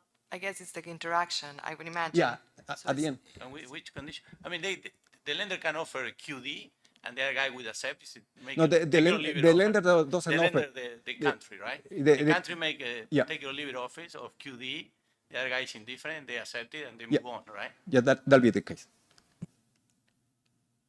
Okay, so let me spend some time talking about the calibration and estimation, because that's the other part where we want to make progress with these models of sovereign default. As you probably know, they are difficult to solve because of the non-linearities, and that limits what one can do in terms of the quantitative or how we discipline these models. Traditionally, the way we do it is via calibration. So here we are going to introduce a twist. We're going to do a calibration and estimation exercise. Okay. We are going to fix the rate at which debt accumulates during default at a value that is 2% per quarter. In the paper, we explain that this value, given some parameters of the debt maturity and the coupon payments, is going to give us the same rate that the debt in good standing would have repaid following 14 quarters of default. Why 14 quarters? Because that's the average default duration that we get in the Trevisan-Seville data set. So the way the calibration estimation exercise works is that conditional on a set of parameters, the ones that you see there, chi, beta, alpha bar, and sigma bar. We target moments like the duration default, the duration of default, the standard deviation of the duration, the fraction of time that the country is on default.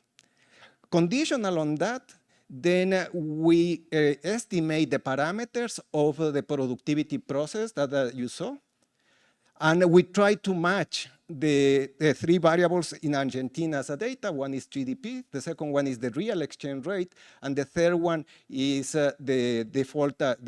We have a default flag that tells us when the country was in and out of default. So this is a fixed point, as you can see, so it takes some time. But at the same time, the advantage of this approach is because we use actual data from Argentina, then I can tell you stories about what happens if I shoot down the transitory shocks or the growth shocks. And this is important because of the quantitative nature of the paper. Okay. So here, what we did is once we estimate the model, we estimated with Argentina data, I want to say. Here, what we have on red is the data from Trevisan-Seville. Okay, so we have on the horizontal axis the duration in years, and on the vertical axis the size of the haircut that was agreed on after the country leaves default. Okay.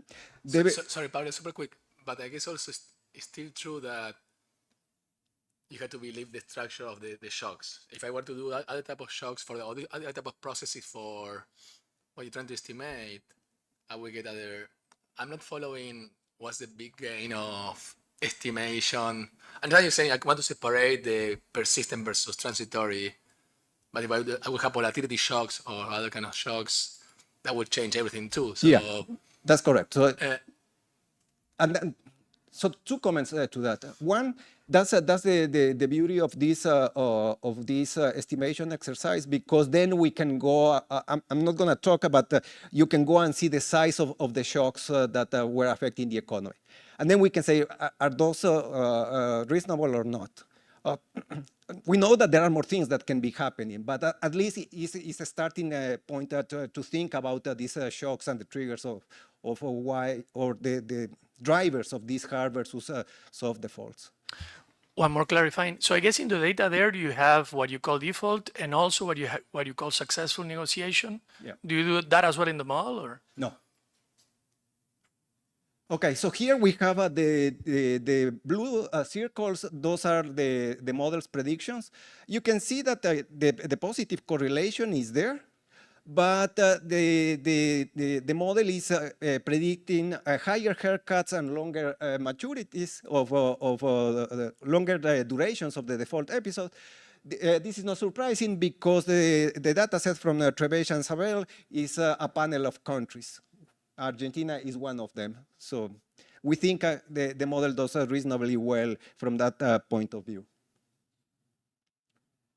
Okay. So now let me spend the last 8 minutes of the presentation to talk about the hard and soft defaults. So we simulate the model many times, and then we see the haircuts that are proposed in the model, and then we do the same classification as Trebesh and Sabel. Okay. And what do we get? Let me start with this panel. So here we have the GDP of these economies that go through the hard default and the soft default. The blue is the dynamics of the average default episode in the economy.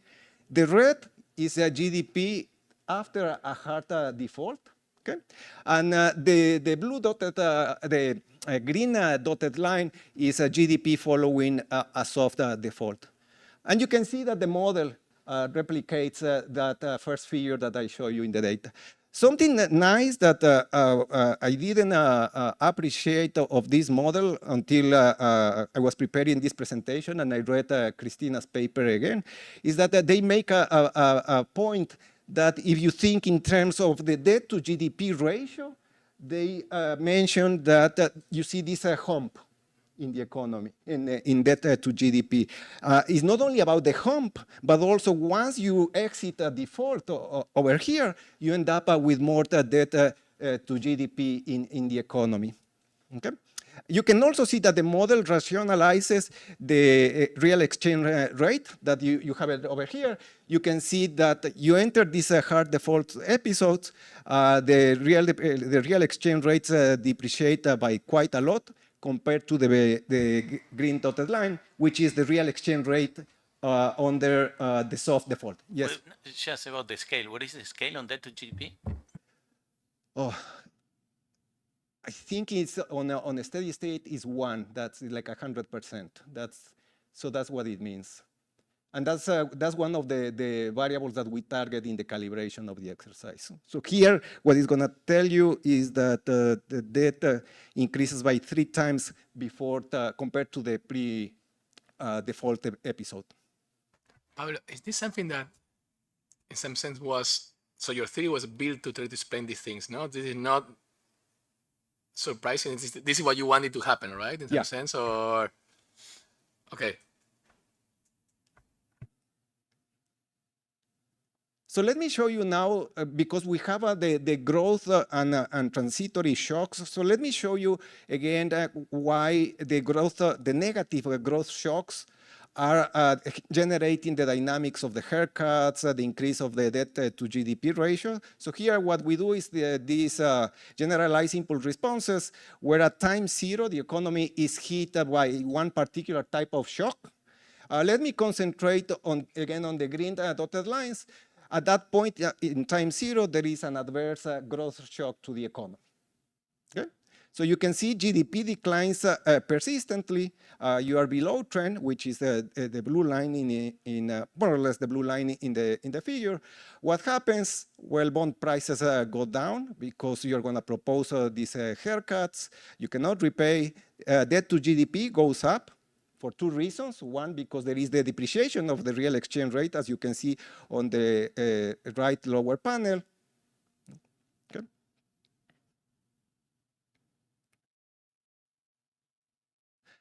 So now let me show you, as I said, the model, you can estimate it. So you're going to take the Argentinian data, and we're going to do an estimation. And what you get out of the estimation is the following. The red dashed line is the actual data in Argentina. The blue line is what comes out of the model once we feed the actual shocks that came out of the estimation. And as you can see, the model does a reasonably good, it does well in terms of matching the GDP, the real exchange rate, and the debt to GDP in the data. The size of the haircuts offered in the model is the blue dotted points.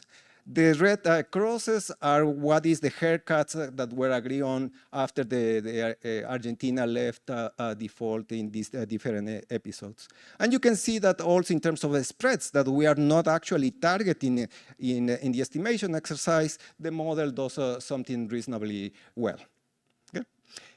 In the last 3 minutes, I'm going to talk about something that is really important when we started this model. We want to think, is it that these hard defaults are the result because of the growth shocks that push me to offer this hard default because I'm really poor, I don't have resources to repay? Or is the fact that the sovereign chooses to be aggressive in the renegotiation process? I don't need to be aggressive, but I'm going to choose to be so. So this is what in the literature is called causation versus selection. Selection refers to the fact that I was selected by a bad shock, so I don't have much resources. I'm going to keep offering these big haircuts. So here, the way we are going to try to capture in the model, we are going to say, okay, so suppose one way of thinking how the sovereign is going to consider this causation effect, the fact that I choose to negotiate, one way to think about how the planner is going to internalize is by this default cost chi. So what we are going to do, we are going to say, okay, so suppose I remove the cost chi from the model, and let me compare that economy versus the economy where everything is working. Okay. And this is what happens. So we are going to, again, we are going to simulate the model. The blue line is the hard default in the economy. The red line is, again, the soft default in the baseline economy. What we do in this case, we are going to have, again, the same exercise, but I shoot down the cost of default. And as you can see, the dynamics of this this counterfactual economy, where there is no causation, if you want, is comparable to the one in the baseline model. So as a result, or coming out of this figure, what we learned from the paper is that these hard defaults are a result of these exogenous disturbances. It is less about the planner being aggressive in going to the negotiation with the creditors. Okay. So let me conclude at this point. I hope that you get out of this presentation that at least from the perspective of our model, having these endogenous fluctuations in the real exchange rates is critical. One, to inflate the amount of data coming out of these default episodes. Two, this endogeneity of the real exchange rate makes the cost of default more costly, hence resulting in this simple structure of the cost function compared to what the literature has tried. And finally, the planner is going to propose bigger haircuts following these adverse growth shocks, and the creditors understand that and will accept these big haircuts because they know that in the future they are going to keep getting those big haircuts because the economy is still well below trend. Okay, thank you.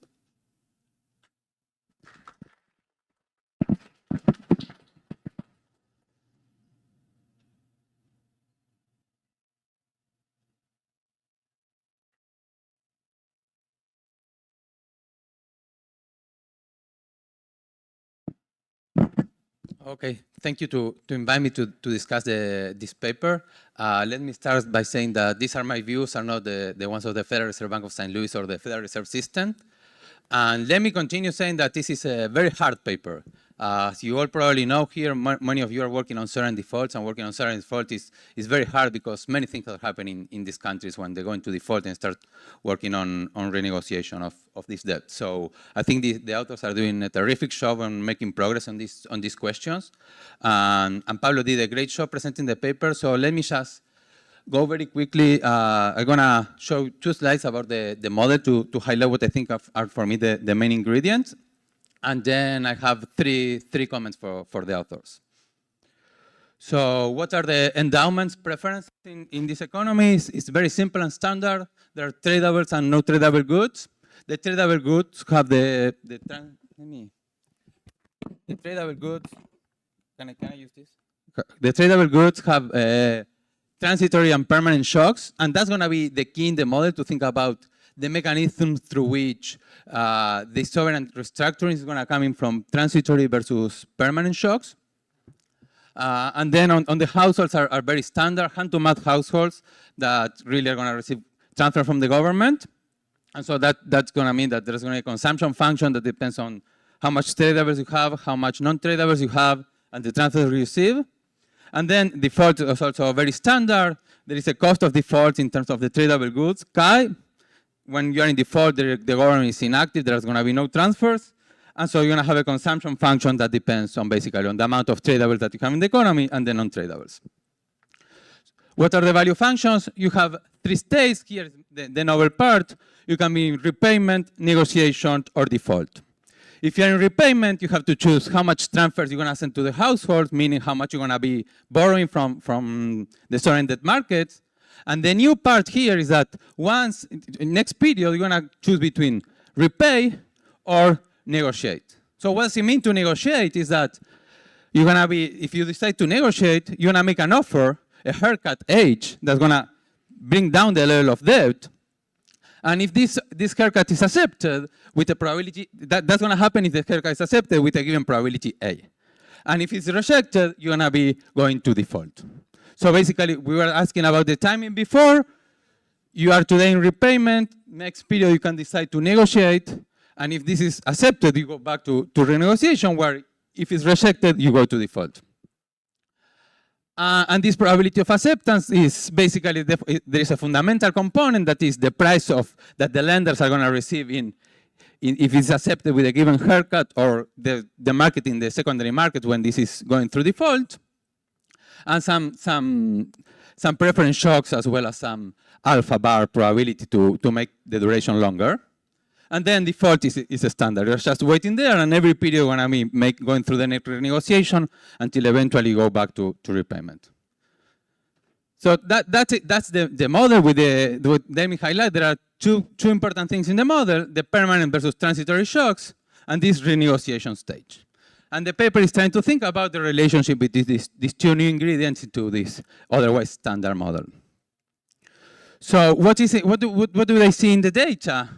That these harder defaults, those with larger haircuts, are associated with larger decline in output, longer default durations, as well as larger real exchange rate depreciations.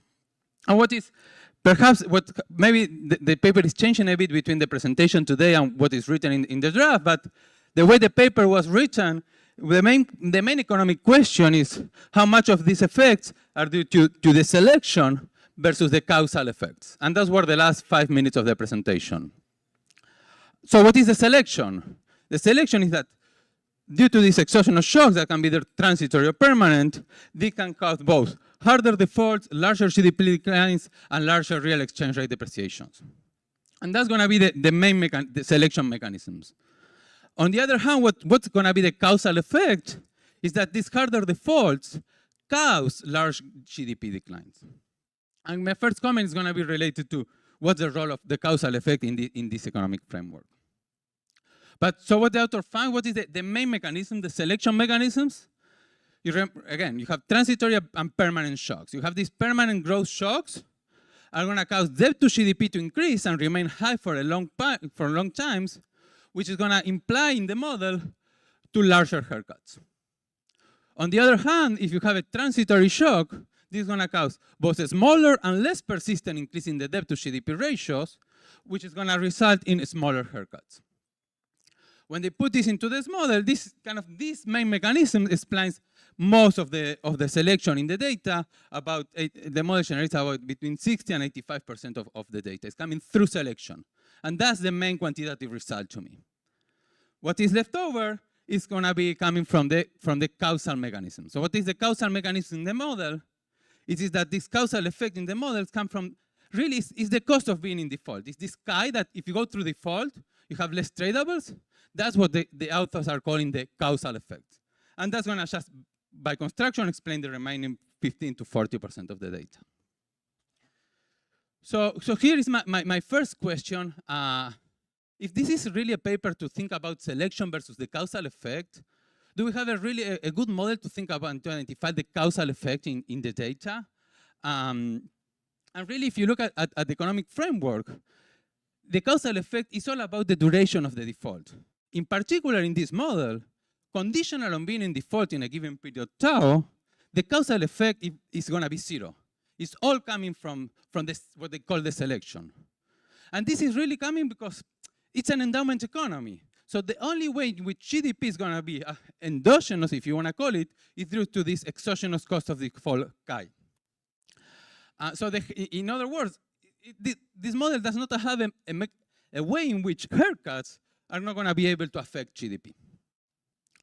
So maybe if you want to go really after this question of how much is coming from selection versus how much is coming from the causal effect, I don't see other way that just going to a production economy and having an endogenous production economy. That's something I'm going to show you in a few slides.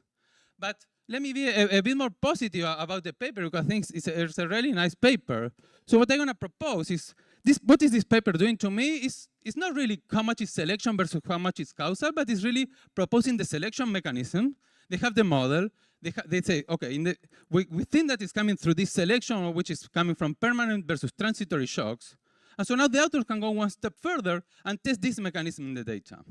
In particular, the model is saying to us that these growth shocks cause large haircuts, where transitory shocks cause small haircuts. This is something that we can test in the data, and that's something I'm going to try to do in the next 2 minutes. So basically, in particular, because we are thinking about Argentina, I guess all of you know the 2001 default in Argentina, and about half of you know about the default in '82. So let me show some data about what's happened in Argentina in this period. So this is a figure of real GDP in Argentina starting in the 60s. So for those that don't know, in 1982 was the end of the dictatorship period. We went to the war in Malvinas, and we made a sovereign default. And what you see here in the figure is that we have, this is data from the same database that the authors are using.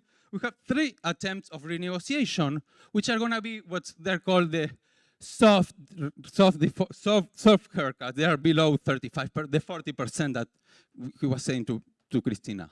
And then you have the default 2001 with a large hard haircut of over 75%. What's happening in Argentina? In the first default, if you compute what's happening with GDP, dropped by 32%, and if you put them together, it took over 10 years. If you look on the other hand, the hard default, the drop in GDP was smaller, 26%, and much shorter. In 2005, we went out of renegotiation. So the stylized fact, the mechanism that the paper is trying to highlight is this hard default are associated with large decline and longer duration. But if you look in Argentina, it seems to be the opposite. So if you want to use Argentina as a case study, this does not seem to align to but I still think there is a solution to this. Because if you look together, the renegotiation in 85, 87 plus 93 really was really in 93 when you get out of the default. If you put them together, the total haircut is 63. So maybe after all, it's not that these are soft haircuts, but really, if you look them together, maybe they're hard. It's a hard default at the end. So my proposal is to really go to the data, do what Federico was doing in the past, looking really detail by detail in each sovereign restructuring, and you have less than 200 cases. So go to these cases, study, think which ones are really which ones are hard and soft, and see if you have data. And I'm running out of time, but so this is just to say that you really think, according to what Tim and Juanpa and Tom was saying, if you want to think about these economies, they really have to think about the production economy with where the policies, domestic policies, fiscal and monetary policies are really are going to be changing and important for these countries. And here we propose a framework that can be used to think about this, the causal effect, if you want. So let me stop here. There is more stuff that we can talk offline. Thank you.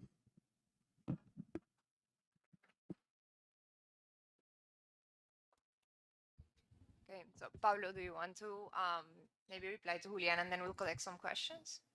Oh, thank you, Julian. That was an amazing discussion. I really like it. Actually, I'm going to borrow some of your slides for future presentations. They are much better than mine. Thank you on that. Actually, I agree on your point on the production structure. That's like the way we think about causal defaults is not satisfactory. Now we are working on a model with a labor component. We hope that's going to go in the line of what you are pushing to us to think more deeply about actual causal effects in the economy that makes a distinction relative to the selection channel that we have. Also, thank you, the way you think about the sovereign defaults in Argentina, the 80s versus the 2000s.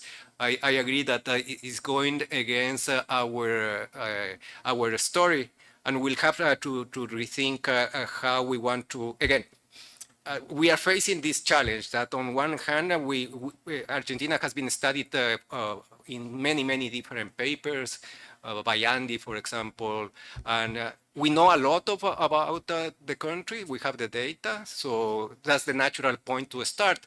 But at the same time, your suggestion that if we go to the micro data, if you want, from Trebesh and Sabel, then we can handpick those countries that fit our narrative, and then do the estimation exercise, with the caveat that then comparing to the existing literature is going to be is going to be limited compared to that. But I agree.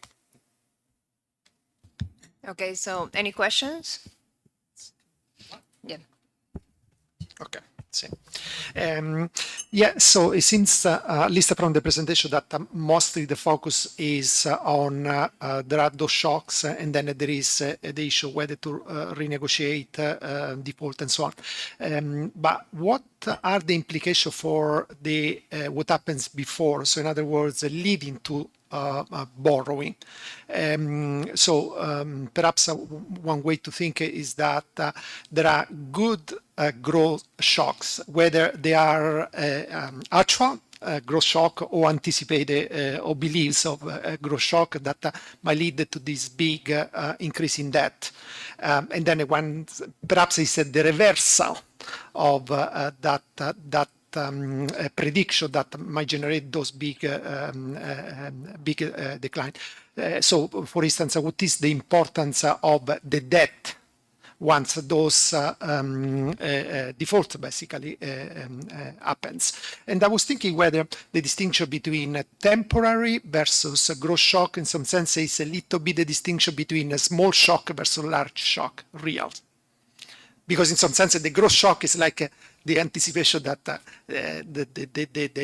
when you accumulate the decline in productivity, actually, a growth shock is very big. Yeah, thank you. That's an excellent question, comment. I don't think we thought about this the pre-default run up on that, because as you said, I was lucky I got all of these good shocks, so it's easier for me to sustain more debt because it's the debt to GDP is either stable or not growing as fast as GDP. And yeah, that's we can do it in the model and see how much these good shocks can predict the hard default. That's a cool exercise that we can do it. Roberto? Yes, very interesting presentation and discussion. But when you started talking about the data and so on, I thought, okay, this is going to be a paper about marrying the sovereign debt literature with another literature that you did not mention in your slides, which was the literature on financial frictions, balance sheet effects, and the impact of real depreciations on that, right? I mean, and that would be actually quite useful on the one hand for policy purposes. It is actually very consistent with cases that we've seen in practice. And it, for example, would allow you to endogenize some aspects of your model that are quite ad hoc, like, the cost of default. I mean, when you have, the mechanisms that, for example, Céspedes, Velasco, and I have worked on, right, a default that would trigger a big devaluation would itself also, like, essentially kill the financial system, and that would impose a large cost on the economy on top of the sovereign default costs as well. So that actually would go very much in the direction of the model that you're trying to develop, except that some of these effects would be actually both endogenous and in fact much more credible in the sense of the narrative. Thank you, Roberto. Sorry, I didn't mention. You're not only that paper, but also the one that you have with Andres Fernandez, where you have the financial frictions, and you think again about these issues that Martin Uribe and also Mark and Gita were discussing about growth versus transitory shocks, financial frictions. But yeah, related to your previous papers, that's something that didn't fly in my radar. So now I have to go back and read them again and think how we can bring that to these models of default. Okay, so thank you very much for all the questions and comments. We can continue discussing over the break. So we'll be back at 11:30. Thank you.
Matias Moretti talking about inelastic demand meets optimal supply of risky sovereign bonds. Matias. Okay, thank you very much for the invitation. I'm really happy to present this paper today. So this is John Ward with Sergio, who is in the audience, and also with Tomas Williams, Lorenzo Pandolfi, and Germán Villegas, who is at the IMF. Because Sergio is at the World Bank, Germán is at the IMF, the usual disclaimer applies. So let me start with the motivation of what we're going to do in this paper.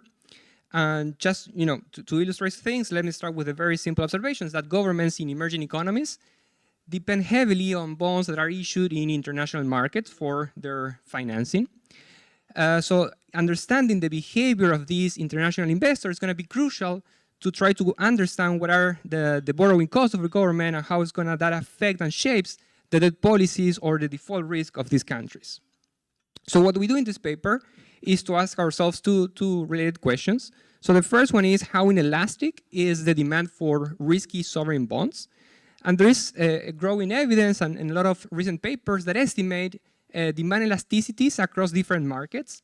Most of those studies, which are the ones that we cite here, are for safe assets, mostly for the US, some for Europe, and for equities.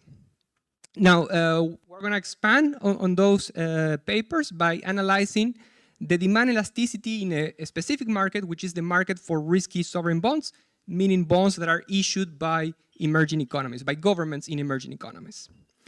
Now, in the second part of this presentation, what we're going to do is to analyze what are the implications, the macro implications of facing a downward sloping demand. So, for example, what are the effects on government borrowing cost, and also how that elasticity or inelasticity of the demand affect the optimal supply of these bonds. So what we're going to do in this paper, in the first part, I'm going to provide new evidence of downward sloping demand curves in these sovereign bond markets. We're going to be analyzing the bonds that are issued by emerging economies in dollars in international markets. And we're going to estimate bond price reactions around monthly changes in the composition of the largest benchmark index for emerging economies. So the idea behind all of this, and I'm going to be explicit about what we're doing in the empirical analysis, is that changes in the composition of this benchmark index is going to affect the demand of passive investors that are trying to replicate the composition of that index. So whenever there is a change in the weight of the index, these passive investors are going to adjust their demand. That's going to create a shift in what we're calling the available supply of bonds to active investors, and we can use that shift in order to estimate a demand elasticity for these assets. Now, in the second part of the presentation, we try to quantify what are the aggregate implications of facing this inelastic demand. And for that, we build a quantitative sorting model in the lines of what Pablo just presented. And we're going to introduce an elastic demand. We're going to do this following Gabeck's code, and it's going to be very simple. What is important is how we're going to discipline that demand. We're going to be basically estimating that demand through our empirical estimates. And for that, we're going to need some new features in these standard sovereign debt models. For example, we're going to introduce a passive demand. I'm going to explain that in details, and also secondary markets so that we can replicate within our model these high frequency estimates that we have in our empirical analysis. So just as a preview of the results, we estimate an inverse price demand elasticity of 0.3, which is a little bit higher than other estimates for advanced economies. So for safe assets, for the US, there are a couple of papers that document an elasticity of 0.1, for example. But more importantly, what we show is that this elasticity increases with default risk. So we argue that this at least is suggesting that investors are demanding a premium as a compensation for holding these risky bonds. And we're going to be calling that as an inconvenience yield. Now, in terms of the quantitative analysis of this paper, we show that about a third of this reduced form elasticity that we estimate from the data is not directly capturing a downward sloping demand itself, but it's also capturing some future endogenous changes in bond payoffs. And more importantly, we analyze what are the macro implications of this elasticity. And what we show is that, if you face a downward sloping demand, you need to internalize that if you issue one additional unit of debt, then the price of the bond is going to decrease, not just because of default risk, but also because the lenders want to pay a lower price.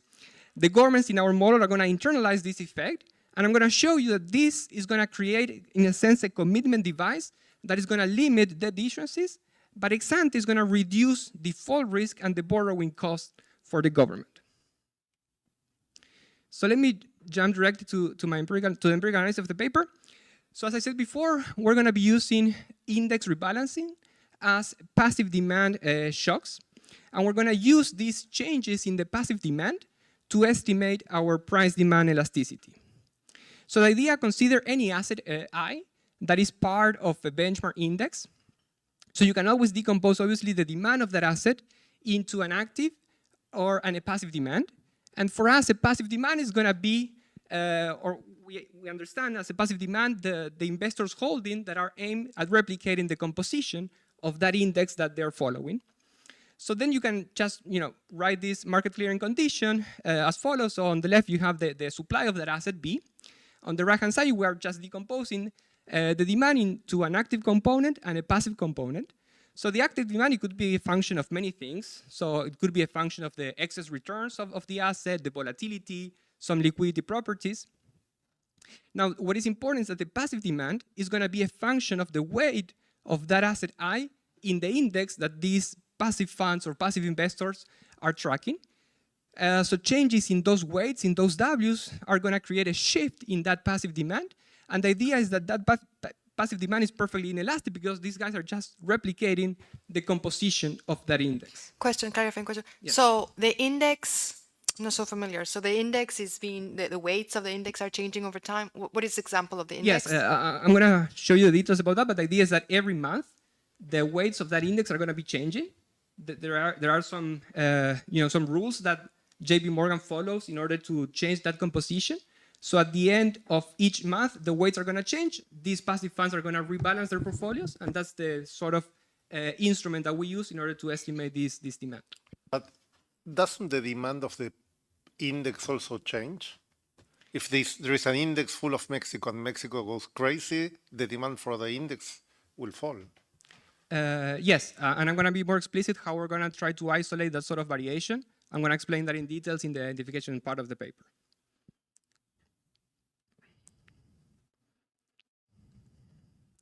Okay, so this is kind of like the idea of what we're doing here. So let's trust me for a second that we can identify some exogenous increase in the passive demand, okay? And the idea is that if the passive demand increases, what is going to be happening is that the effective supply, or meaning the bonds that are available to active investors, is going to decrease. Okay, so you have a decrease in the effective supply, and if the demand is downward sloping, if the active demand is downward sloping, then there should be some price effect, okay? And we can try to estimate that price effect in order to back out a demand elasticity. That is, of course, assuming that the expected payoff of the asset are completely unaffected by the change in the passive demand or by this shift in the effective supply. Now, you can also argue that the fact that the passive demand is changing, and the fact that you observe a higher price, it may have an effect on the expected payoff of the asset, which is the case that you have on the right of my slide. So here is a case in which after this shift in the effective supply, there is a higher expected payoff for the assets, and that implies that the active demand is going to shift up. So if you just estimate a reduced form elasticity, you're basically going to be creating the bias, because part of the price reaction is not going to be captured by the downward sloping component of the demand, but it's also going to be reflecting some endogenous change in the future payoff of the asset. Okay, so for that we need a model. I'm going to show you that an important part of our reduced form elasticity can be explained by that type of mechanism. Okay, so now let me jump directly to the empirical analysis. So what we're going to do here is to construct well-identified shocks that are going to shift the effective supply, and we're going to measure high frequency, meaning daily, price reactions to the shocks. So in order to do this, we are exploiting monthly rebalancings in the JP Morgan MB Global Diversified Index. So we have data for 2016, 2018, We have about 36 rebalancing events, okay?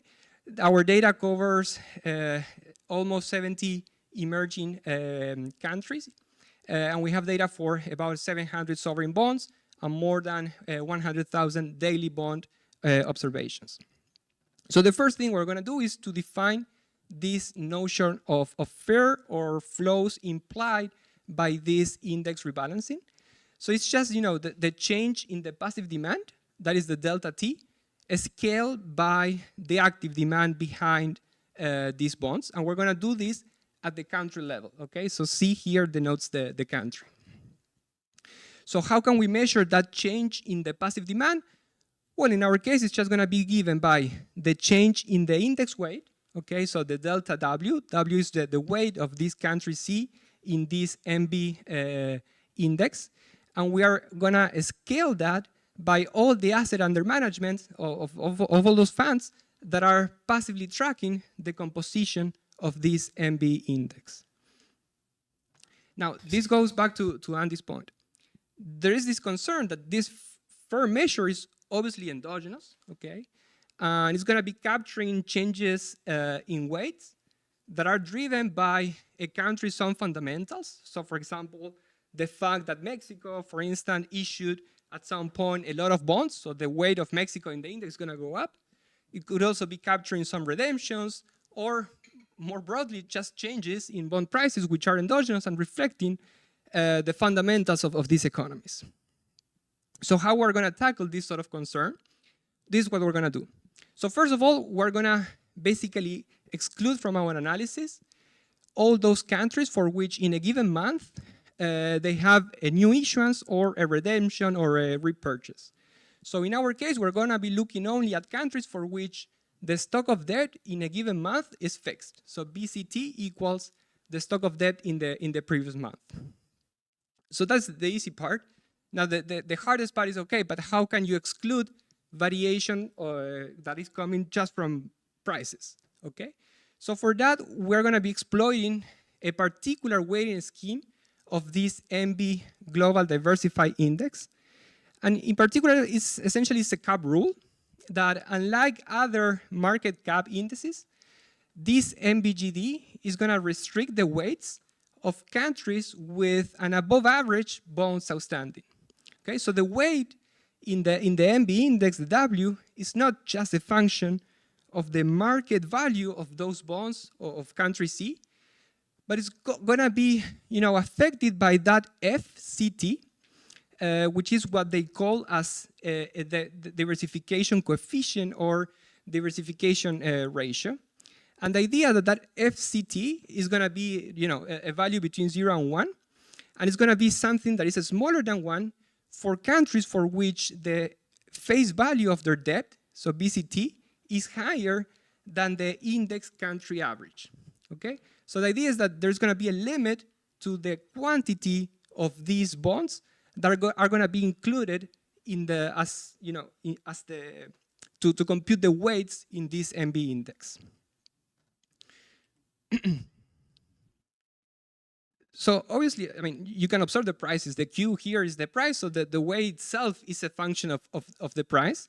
So what we're going to be doing is to define what we call a synthetic weight that is only based on the diversified face amount of those bonds. Okay, so the same weight as before, but we're basically excluding the prices. So this is just going to be a function of the quantity of bonds that are included in the index, and that is going to be affected by that diversification coefficient FCT.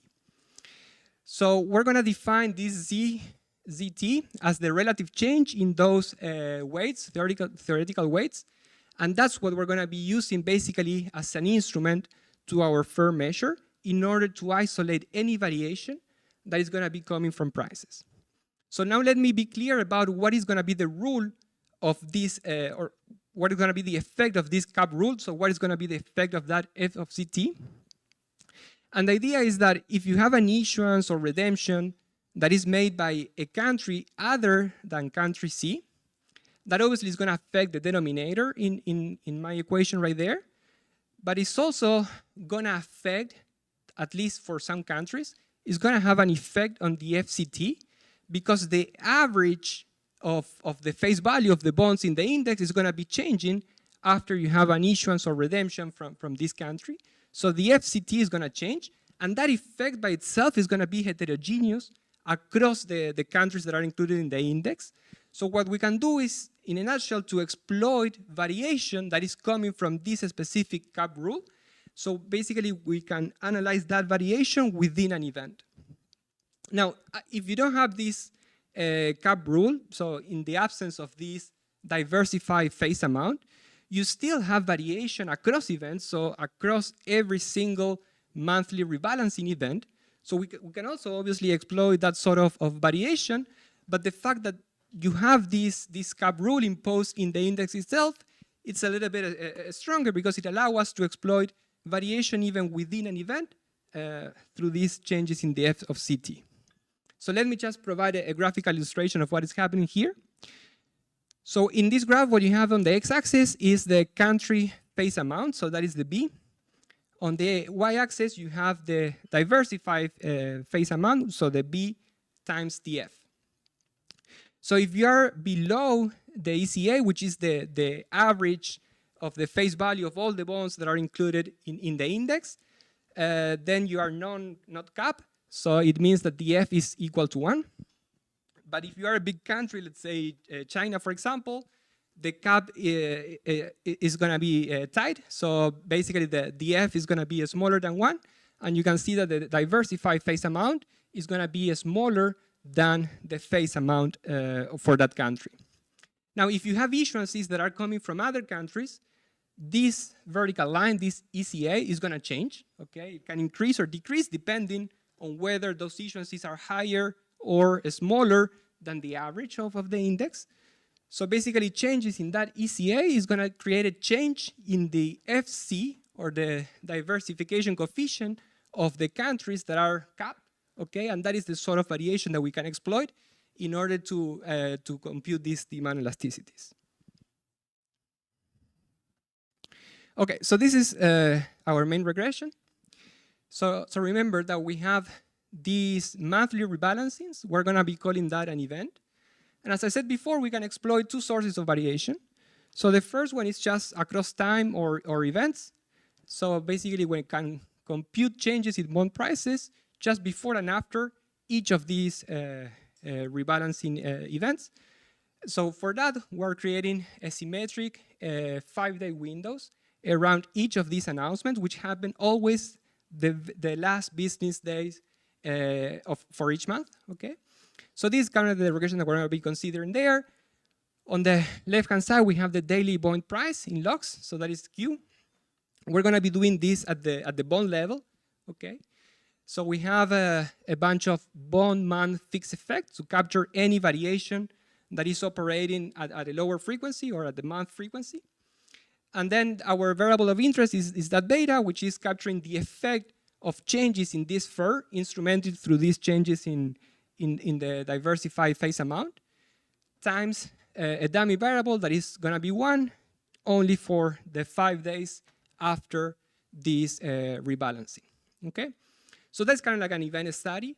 But then, because of the cap rule, we can go one extra step, and we can exploit variation within an event.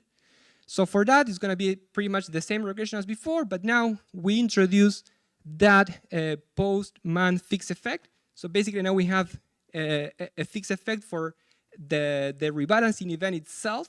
So the aggregate effect of the rebalancing is going to be captured in that fixed effect. And now the beta is going to tell you basically, it's going to be telling you or exploiting the cross-sectional variation across countries within an event. So let me just jump to the results. So we have many specifications. As you can see, we have much more in the appendix. If you focus on the column that is highlighted here in gray, that is exploiting variation across events. So that is kind of like our event study. And as you can see that the beta here is about 0.2. Now, if you exploit variation within an event across countries, the beta is a little bit higher, a little bit more noisy also, but higher. So in the ballpark of 0.3.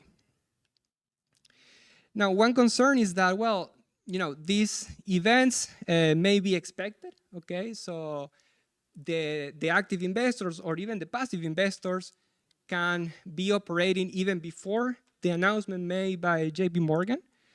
So you could expect that these price reactions are actually observed before the rebalancing day itself. So for that, we consider a similar regression to the one that I showed you before, but to analyze the effect across time. So here, in the x-axis, whenever you observe the +1, is the rebalancing day, is the day of the announcement.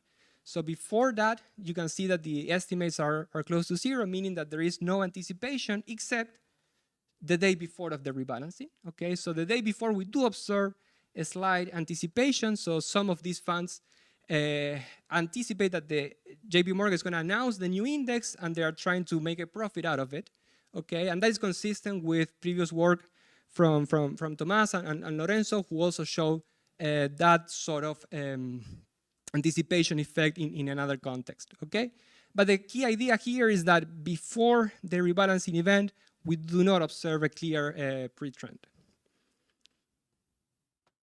Okay, so to summarize this discussion, what I showed you before in the table is that if you have a 1 percentage point increase in this FLAR measure that we constructed, that is going to lead to a 30 basis point increase in bond prices. And obviously, because of how we constructed that FLAR that is normalized by the active demand, we can just directly map those estimates into what we call a reduced form elasticity. And that estimate implies an inverse demand elasticity of 0.3, which, as I mentioned before, is higher than estimate for other developed economies, but it's comparable, for example, for estimates for US corporate, and it's significantly smaller compared to estimates for the equity market in the US. Now, as I said also during my introduction, what is important is that these effects that I showed you before are heterogeneous across countries. And what we find is that inverse elasticity is actually higher for countries with a high default risk. So if you take countries whose default risk is above average, what we find is that a 1 percentage point increase in the FLAR results in a 41 basis point increase in bond prices. If you look at safer countries or countries with a default risk that is just below the average, the estimates are significantly smaller, 11 basis point increase. They are actually not significant, but these estimates are more or less in line with other estimates for the US and also for Europe. So we take all of this as evidence that these investors, they're demanding a premium as a compensation for holding those risky assets. And as I said before, we're going to call this an inconvenience yield. Okay, so in the 15 minutes that I have left, I'm going to introduce now a structural model to try to analyze what are the implications of facing an inelastic demand. Okay, so let me jump directly to the model. It's going to be kind of like a standard model. So we have a structural sovereign model with endogenous default. It's going to be an endowment economy in which output is stochastic. The government issues long-term debt in international markets, so all the debt here is going to be external, just to smooth the consumption of the representative household. The government has limited commitments, so it can default on its debt, and the standard assumption is that if the government is in default, it's going to be excluded from debt markets, and it's going to suffer some output losses. Now, on top of this very standard framework, we're going to be introducing inelastic investors. And what is important is we're going to be able to discipline that investor's elasticity based on the empirical estimates that I showed you before. But we want to take this seriously, and we want to measure the same elasticity in the model that we did in the data. So for that, we're going to introduce a passive demand and also changes in some index. And in order to capture this notion of high frequency that we exploited in the data, we're going to introduce in the model secondary markets. So with all those ingredients, we will be able to replicate the exact same elasticity that I showed you before. And then we're going to use the model to decompose the elements behind that elasticity.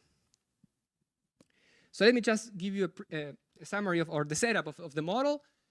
So as a standard, a benevolent government that issues long-term debt to maximize that function that you have there. The government has limited commitment, so it can default. Now, this is going to be the resource constraint in the economy. This is the model with long-term debt, so consumption is going to be just the sum of output plus the proceeds from issuing new bonds. So lambda here, or 1 over lambda, is capturing the maturity of those bonds. Q, as before, that is the price, which is endogenous in the model. And then on the last part, you have whatever you have to pay today in terms of debt services. So part of the debt is maturing, that is lambda, and also you have to pay some coupons new. And then if the government is currently in default, it's going to be excluded from these international debt markets, and it's going to be subject to an exogenous output cost. Okay, so now let me introduce the inelastic investors within this very standard framework. So for this, we're going to be following the Gabay-Koyen sort of approach. So let me assume that there is a continuum, or a large number of investors in the model. So J is going to denote each of those investors. And the assumption is that they are going to have a mandate that is going to tell them how they should allocate their resources or their funds across n risky assets. Okay? And you will see that by doing this, we're going to be able to create an inelastic demand. And on top of that, we're going to introduce a passive demand, as I said before, to create this very tight link between the model and the data. So I want you to think that there are some passive investors that are tracking the composition of some benchmark index. So going back to Gabay-Koyen, what they assume is that each of these investors, they're going to allocate a share X of their wealth W to an asset, okay? And that share is going to be completely exogenous or reduced form, and it's going to be a function of some elasticity that is going to be captured by the lambda J, and a function of what they think is going to be the expected return of the asset. So this is just following Gabay-Koyen, but we're also allowing for the possibility that some of these investors are fully passive. So apart from the active component, which is the one that you will find in that paper, we introduce also this passive component. So a fraction theta J of these investors are going to be passive, and what they just care is to allocate the resources just to replicate the composition of the index that they're following.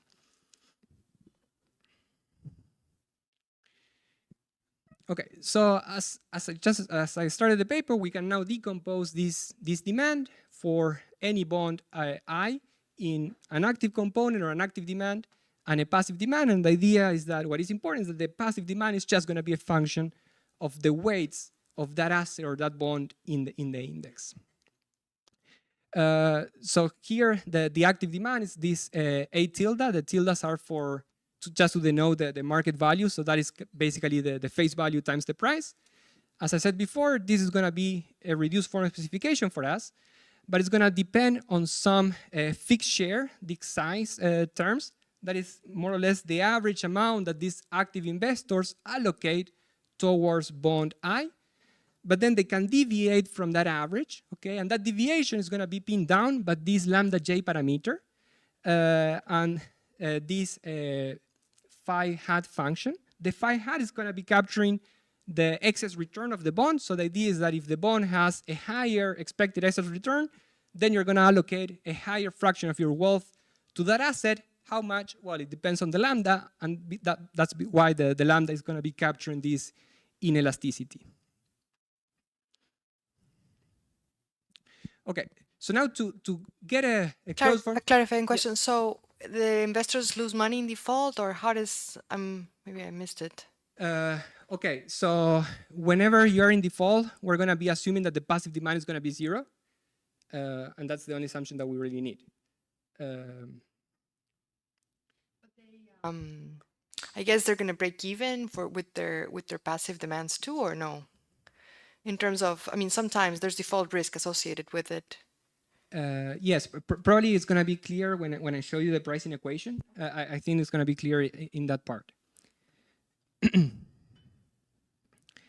Okay, so the idea is that we want to get a closed form solution for the bond price. Okay, so for that, we're going to assume that pi function, it's going to be essentially a function of the Sharpe ratio. So it's going to be the expected excess return of that bond divided by the volatility or the expected volatility of that particular asset. So you are going to allocate a higher fraction of your wealth to bonds with a higher Sharpe ratio. How much? It depends on the lambda. So under that structure, then so Matias, can I go, sorry, quick question. So these bonds are risky in a special sense, right? Also because once you default, the price goes to zero, stuff like that. It goes to zero because there is no recovery value, yes. So are these nonlinearities something like that we should think about instead of like a model where actually things are kind of more smooth and maybe volatility is the right measure for risk? You see what I'm saying? I mean, like, if something is very nonlinear, I wonder whether volatility, like, as you're approaching this, is becoming very nonlinear. I agree. And also, these are long-term bonds. So part of the volatility is going to be captured by the fact that tomorrow the government may default or not, but also part is going to be capturing through the continuation value of the bond, even if absent a default, just because the next period price is going to be stochastic and changing across time. Okay, so this is going to be our pricing equation. So we can decompose the bond price Q in what we call a perfectly elastic price. So that is just the expected repayment tomorrow for this asset discounted at the risk-free rate, RF. But that is going to be now multiplied by this wedge, that psi function, which is capturing this inelastic component. And under these assumptions that we impose in the model, that psi is going to be given by that particular equation, which is, again, a function here of the inverse of the Sharpe ratio, and that kappa function that you can see over there, which is essentially, at the end of the day, a function of the lambdas, okay? So that kappa is going to be capturing, at least in a reduced form way, the elasticity of these assets or the slope of this demand.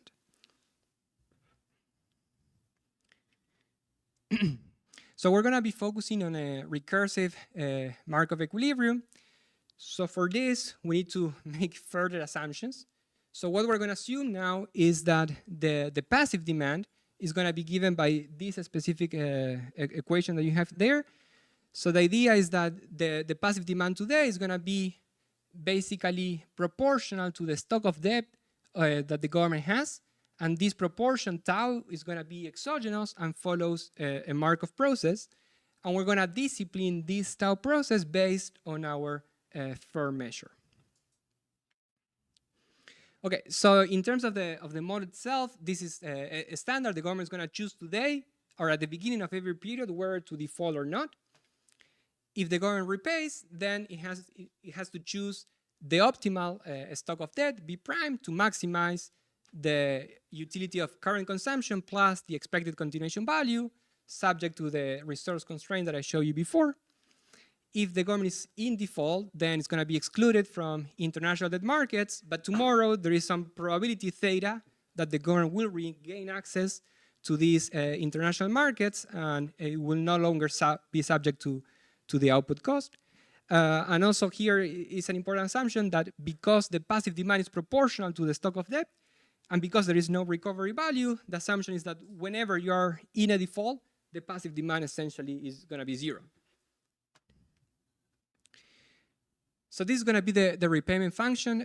For us, this is going to be a standard. So it's going to depend on your default policy tomorrow times what is going to be the payoff that you get if the government does not default. So it's going to be 1 minus the default policy times whatever you get tomorrow if the government does not default. So you get the bonds that are maturing, and also you get the coupon and the next period price of that asset.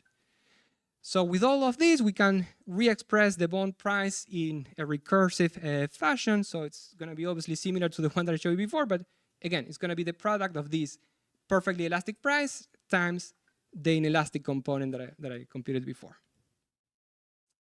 Okay, so to link all of this with our empirical analysis, and let me be brief here, we need to introduce some notion of high-frequency trades. And for that, we're going to allow for secondary markets within this model.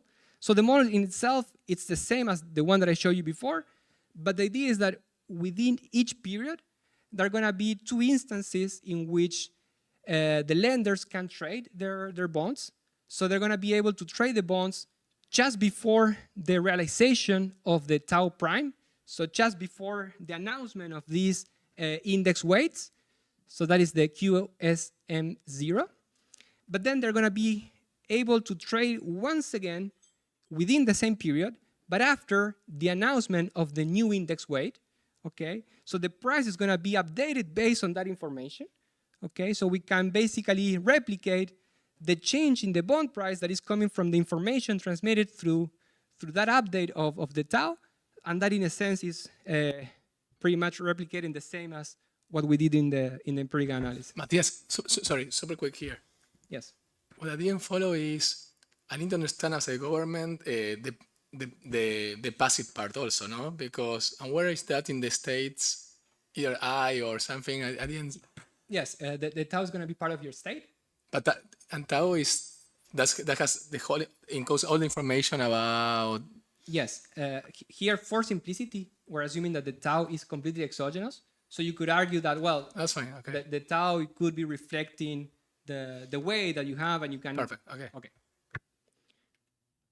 Okay, let me try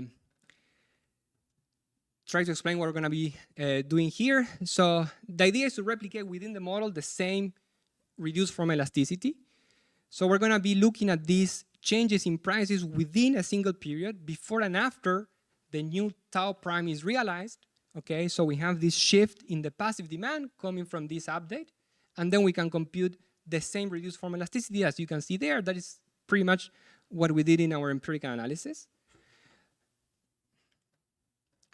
But we can do more. Now we can use the model to decompose the drivers behind that reduced form elasticity. So what we argue is that, well, part of that, and what we show is that part of that is capturing a downward slope in demand, but also part is capturing changes in the payoff of the assets that you're going to observe in the future. Why? Well, because the shocks are persistent, because the government is going to react to those shocks. So the expected function of the repayment function itself is going to change, and that is going to be reflected in our reduced form elasticity. Okay? So this is by itself is a broader contribution that goes up beyond the sovereign debt literature. Okay? You can apply the same framework for corporate debt and also for equities. Okay, so let me go over the results in the 3 more minutes that I have left. So we're going to calibrate the model to Argentina. The tau, we're pinning down all those parameters based on our FLAR measure. So the persistence and the volatility is going to be given by our FLAR. And then the key thing is that we have this pricing equation, the one that I showed you before. We have this kappa parameter that is going to be disciplining the elasticity of the active demand. So we calibrate that kappa 0 in order to match our reduced form elasticity.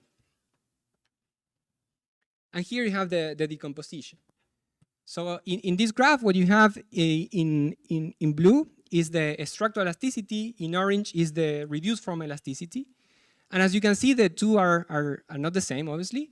The difference is coming from changes in the expected repayment of these bonds that are going to be operating through the continuation value of the asset itself. Okay, so the bottom line is that it is important to consider this difference between the reduced form elasticity that you estimate from the data, the structural elasticity that we can replicate or compute within our model in order to have a proper estimates of these elasticities absent any bias that is coming from changes in expected repayment. Okay, that bias is going to be a function of how persistent are the shocks. We have a bunch of analysis for that. Let me skip this. In the minute that I have left, let me talk for a second about what are the macro implications of all of this. Okay, so what happens when you face an inelastic demand? So what we find, and this was surprising for us, is that if you are facing an inelastic demand, you're going to face lower bond spreads, a lower default frequency, even though you have a higher debt to output ratio. Okay, and the difference, as you can see from the table, are significant. Okay, so why is that the case? And I think I will conclude with this figure. So what you have here is in blue you have some policy functions and prices in our baseline model with inelastic investors. In orange you have the perfectly elastic case. So as you can see, the bond price is actually higher under inelastic investors for low levels of debt, okay? That is not explained by a convenience yield because that size is always smaller than 1. So if anything, under inelastic investors, these guys demand an inconvenience yield which lowers the price. So the inconvenience yield is not going to be able to explain the higher bond price under inelastic investors.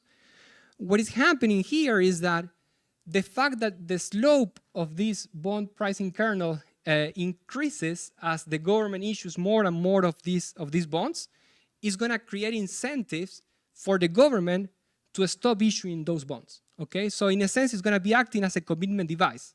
The government does not want to issue a lot because it knows that it faces a downward slope in demand, and for every single unit that you issue more, the price is going to reduce or decrease, not only because of default risk, but also because lenders, they don't want to buy that assets and they demand a higher inconvenience yield. So as you can see, everything here is coming from a change in default risk under inelastic investors.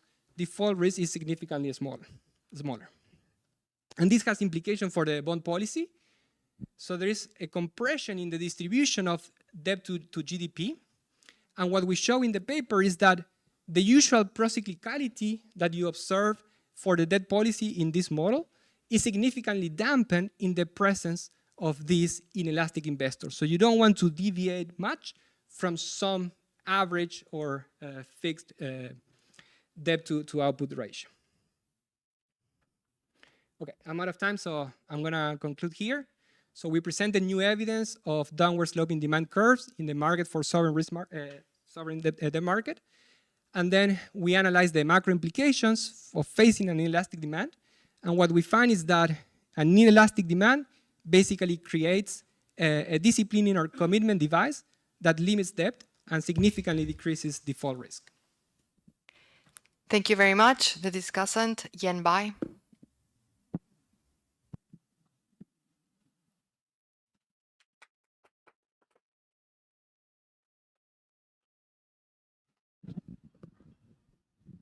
Okay, so thank you for the organizers for inviting me to discuss this paper. I really enjoy reading it. So I'm looking for my slides. Okay. I will start with just putting the paper in the context. Okay, maybe you can go next slide. Where is it? Yes. Oh yeah, there we go. Yes. So I want to put this paper in the context, okay? So I want to say, what is the lenders in the sovereign default literature? So most of the literature, we're going to assume that the lenders are just risk neutral, okay? They're facing exogenous international interest rate. It can be stochastic, but it just doesn't depend on the country's own output, doesn't depend on the country's, how much the country wants to borrow, okay? And then there's also extensive literature assuming that the lenders are risk averse. So in this case, there will be a time-varying risk premium. And then the way we do it is we assume that the stochastic discount factor of the lender correlates with the emerging markets output. Okay, so we have, Christina has a paper like that, Mark has a handbook chapter, and Pablo has his paper with the global banks. And I guess many of you has this paper like that. Okay, so that's another way of modeling the lenders. And there's also the way of modeling lenders, assuming that there's an inelastic lender demand. Okay? So I'm borrowing Matias's language over here. So mechanically means that the borrowing rates depends on the sovereigns, how much the sovereign borrows, even absent from sovereign default risks. Okay? Just give you two examples. One paper, what I have with Christina and Sandra is, we assume that there are two sovereign countries borrow from one lender, and the lender's wealth will be endogenous. Because if one of the country defaults, that generates a decline in the wealth of the lender, and the lender going to charge a higher interest rate. So there we're going to have both endogenous risk premium and also inelastic demand. Another example is by Chamont. In his joint market paper, he assumes that the secondary market trading frictions will affect the demand of these sovereign bonds. So what is the challenge? The challenge is how we're going to discipline this lender's demand curve.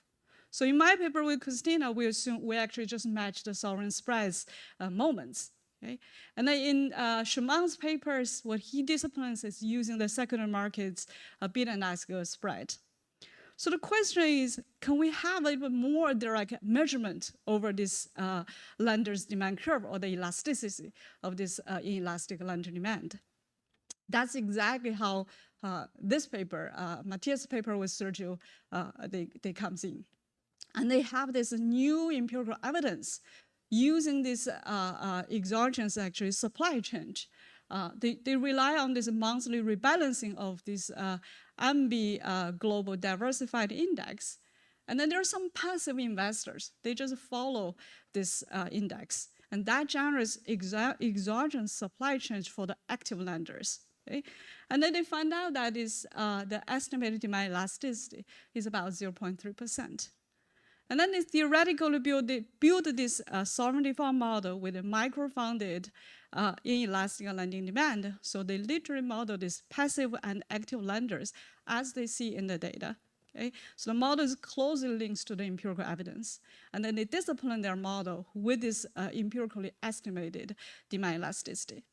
And then they quantitatively explore this impact of inelastic demand on sovereign debt and spreads. So the one key finding is that with this inelastic demand, the sovereign gonna borrow less because they're gonna internalize that if they borrow more, the interest rate gonna be higher just because of this demand part. Okay? So that gonna leads to a lower default risks. So overall, I think that the idea is very simple. Okay? We just want to know whether there's a downward sloping demand curve or not.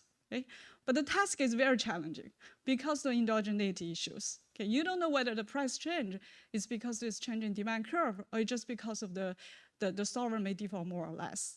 Okay?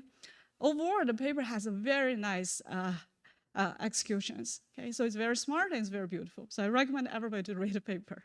Okay? All right, so I think Matias spent a lot of time in talking about the empirical part. I would just remind you a little bit of what's the key elements of the model. Okay? This is usually we see in the bond price schedule. So what they have is there's an actual lender demand curve. And the lender demand curve actually, this is they micro-funded with many lender models, many types of lender models. But the key part is that this is the demand, overall in this bracket, this is the demand of active lender. Okay? And this is a part of the elasticity. It is time varying. Because it depends on constant parameter kappa, but it also depends on this variance of the default risk of the sovereign bond.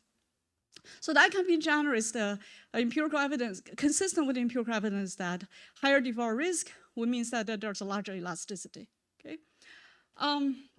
So I want to say that you do see that is with the endogeneity issue, right? If there's a change in debt, there's a change in price. We don't know whether it's coming from the change in expected repayment or comes from the lender's demand curve. So what the paper has do is they deal with this endogeneity issue of using high frequency data. I won't say that's very cool. But on the other hand, it has one question, okay? Is really how much this elasticity matters for the sovereign government borrowings. When they issue the bonds, is this really the elasticity the government is facing, they are considering for the lender side? Okay? Because there are two potential issues. First one is the long run versus short run elasticity issue. The one we recovered is really the short run elasticity because it's coming from the high frequency data, right? But maybe that in the short run, lenders, the active lenders, they are liquidity constrained, or they don't have better information, okay? Or they're secondary market trading.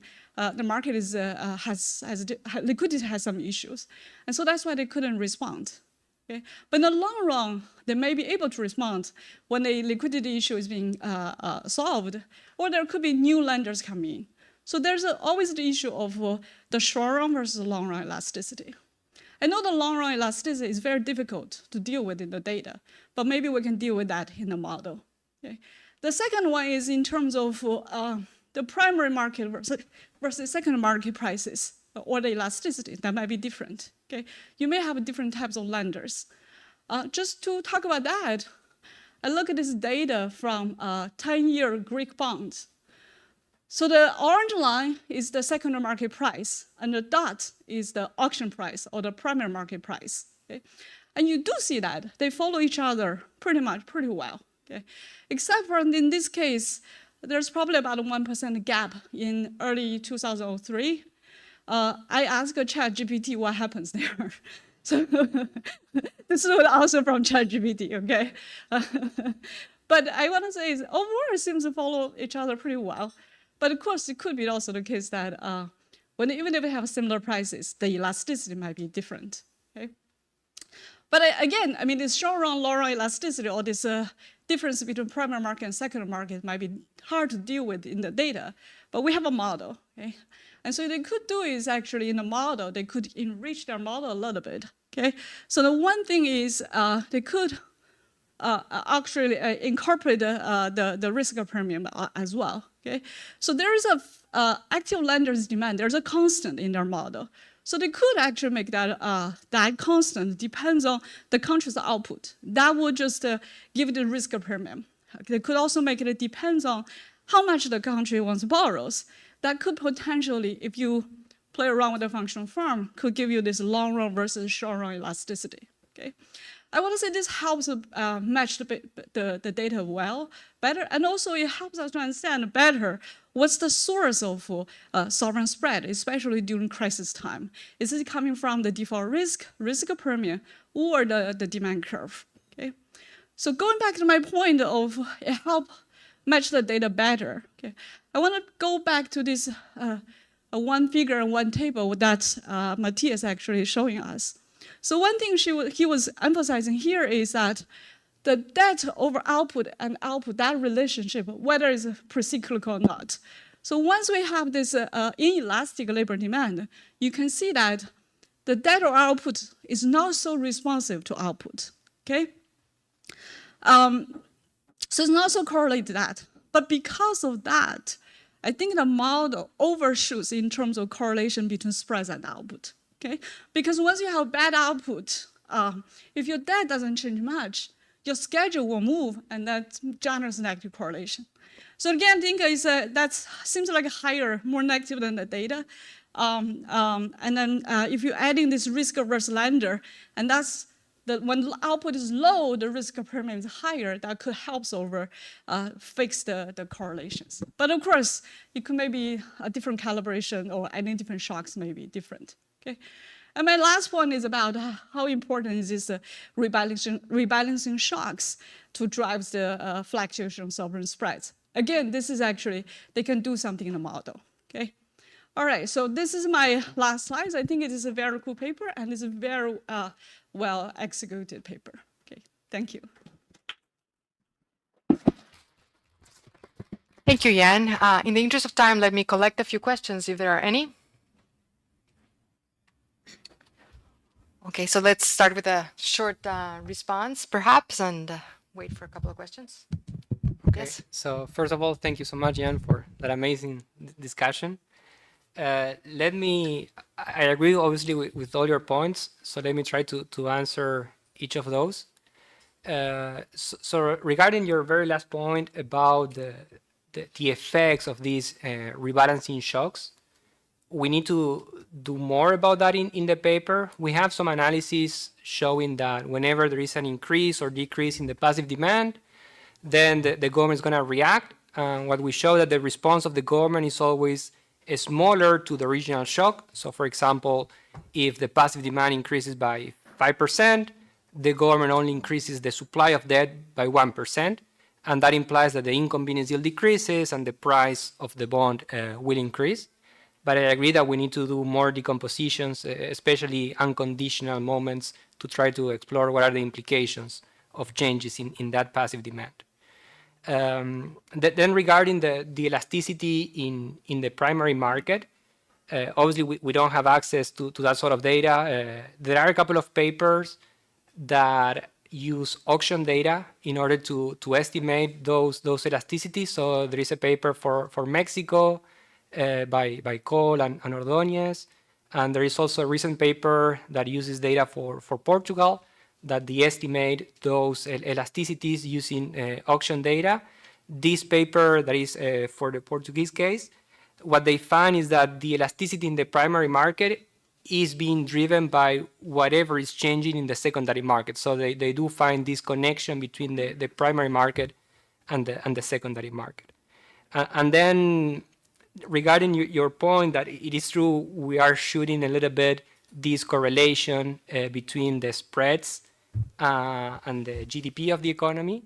And as you pointed out, that is precisely because now we have a lower response in terms of debt whenever there is a shock to GDP. So in a sense, we're fixing one of the issues of these models in which the debt policy is very pro-cyclical. On the other hand, we have this issue in which now the spreads, they react a lot, or they're very correlated with changes in output precisely because the debt is not changing. So we can fix that by including some global shocks or changes in the discount factor of the lenders or changes in the market price of risk. So those are extensions that we can obviously include in the paper. I have a question. So I think it would be interesting. So your comparative static on the model with inelastic demand versus baseline is very interesting and intuitive. But I think it would be also interesting to think about a recalibration type of exercise, just because, you know, that might allow you to say something about the inference that traditional sort of baseline models with risk neutral lenders have in terms of that overhang issues, volatilities of consumption, volatilities of spreads, etc., that are more, you know, comparable. So I think it would be interesting to think about, you know, that additional comparison. Okay. No, yeah, for sure. That is something that we can do in a new calibration, matching also the level of the spreads under a perfectly elastic demand, and then compare other moments. Yes. Thank you. Matias, I have a question here. Yes. First, I think it's fantastic. I really like it. Something that would be nice would be, I think, to study a little bit more how good is this simplified setting of pricing and rebalancing for the particular market of bonds where dynamics of pricing and is a good predictor also, I guess, of defaults and stuff, I guess. I mean, not the same to think about any standard bond or stock that fluctuates and things go forever. So one where you see that the price dynamics are leading you towards a default. It would be nice to see how, with a simplified example or something, how this kind of works out. Okay. No, yes, I think that's something that we can do for MPXC. Cool. Thank you. Matias? I have a question.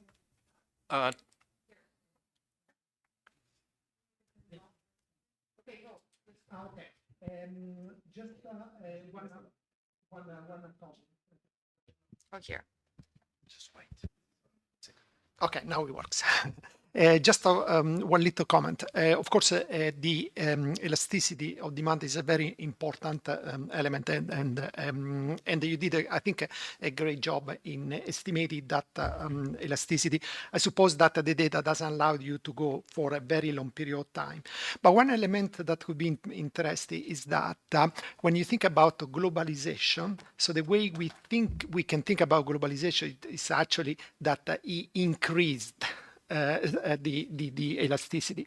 So in other words, as the financial markets becomes more and more integrated, in some sense, the demand responds more to an increase in price. And I also thought that was interesting what Jan, the point of a short versus long elasticity.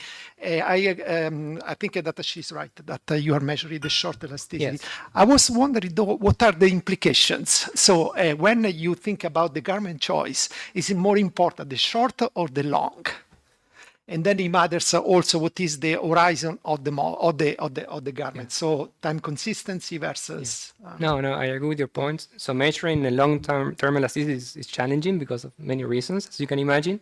But we can use the model to try to use the model as a toolbox to see what happens if we start changing the long-run elasticity, make some counterfactuals, and then analyze the government response in different scenarios in which the long-run elasticity is higher or lower compared to the short-run, which is the one that we estimate. And that is something that we can actually do in the model, yes. It could suggest that if the long-run is, the elasticity is higher, so that suggests that issuance of bonds should be smoothed. Yes, yes, probably, yes. Right. Any other questions?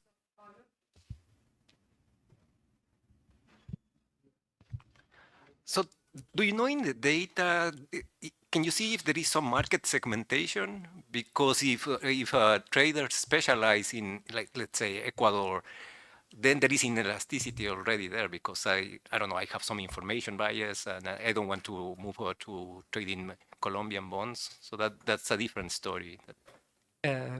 Yes, I mean, going to the empirical analysis, these are all bonds that are part of the MB index. So by definition, the buyers, or at least the passive demand for those bonds is global in a sense, because they're trying to match the exact composition of that index, or they're replicating the weights across all the countries within the index. Now, for the active demand, it could be true that some of those guys, they're just specialized in the bonds of a particular country, so there is market segmentation, but that is exactly what the elasticity is speaking.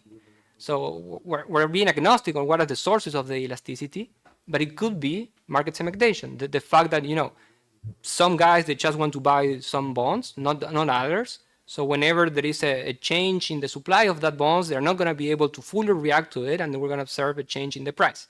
So segmentation could be one of the reasons behind our inelasticity. There could be other potential explanation. Risk aversion could be one, or the fact that, you know, the traders or the intermediaries are constraining their ability to provide funds. So we're not going to be able to say much about the causes or the drivers of that elasticity, but at the end of the day, those are factors behind our estimates. Okay, Sergio.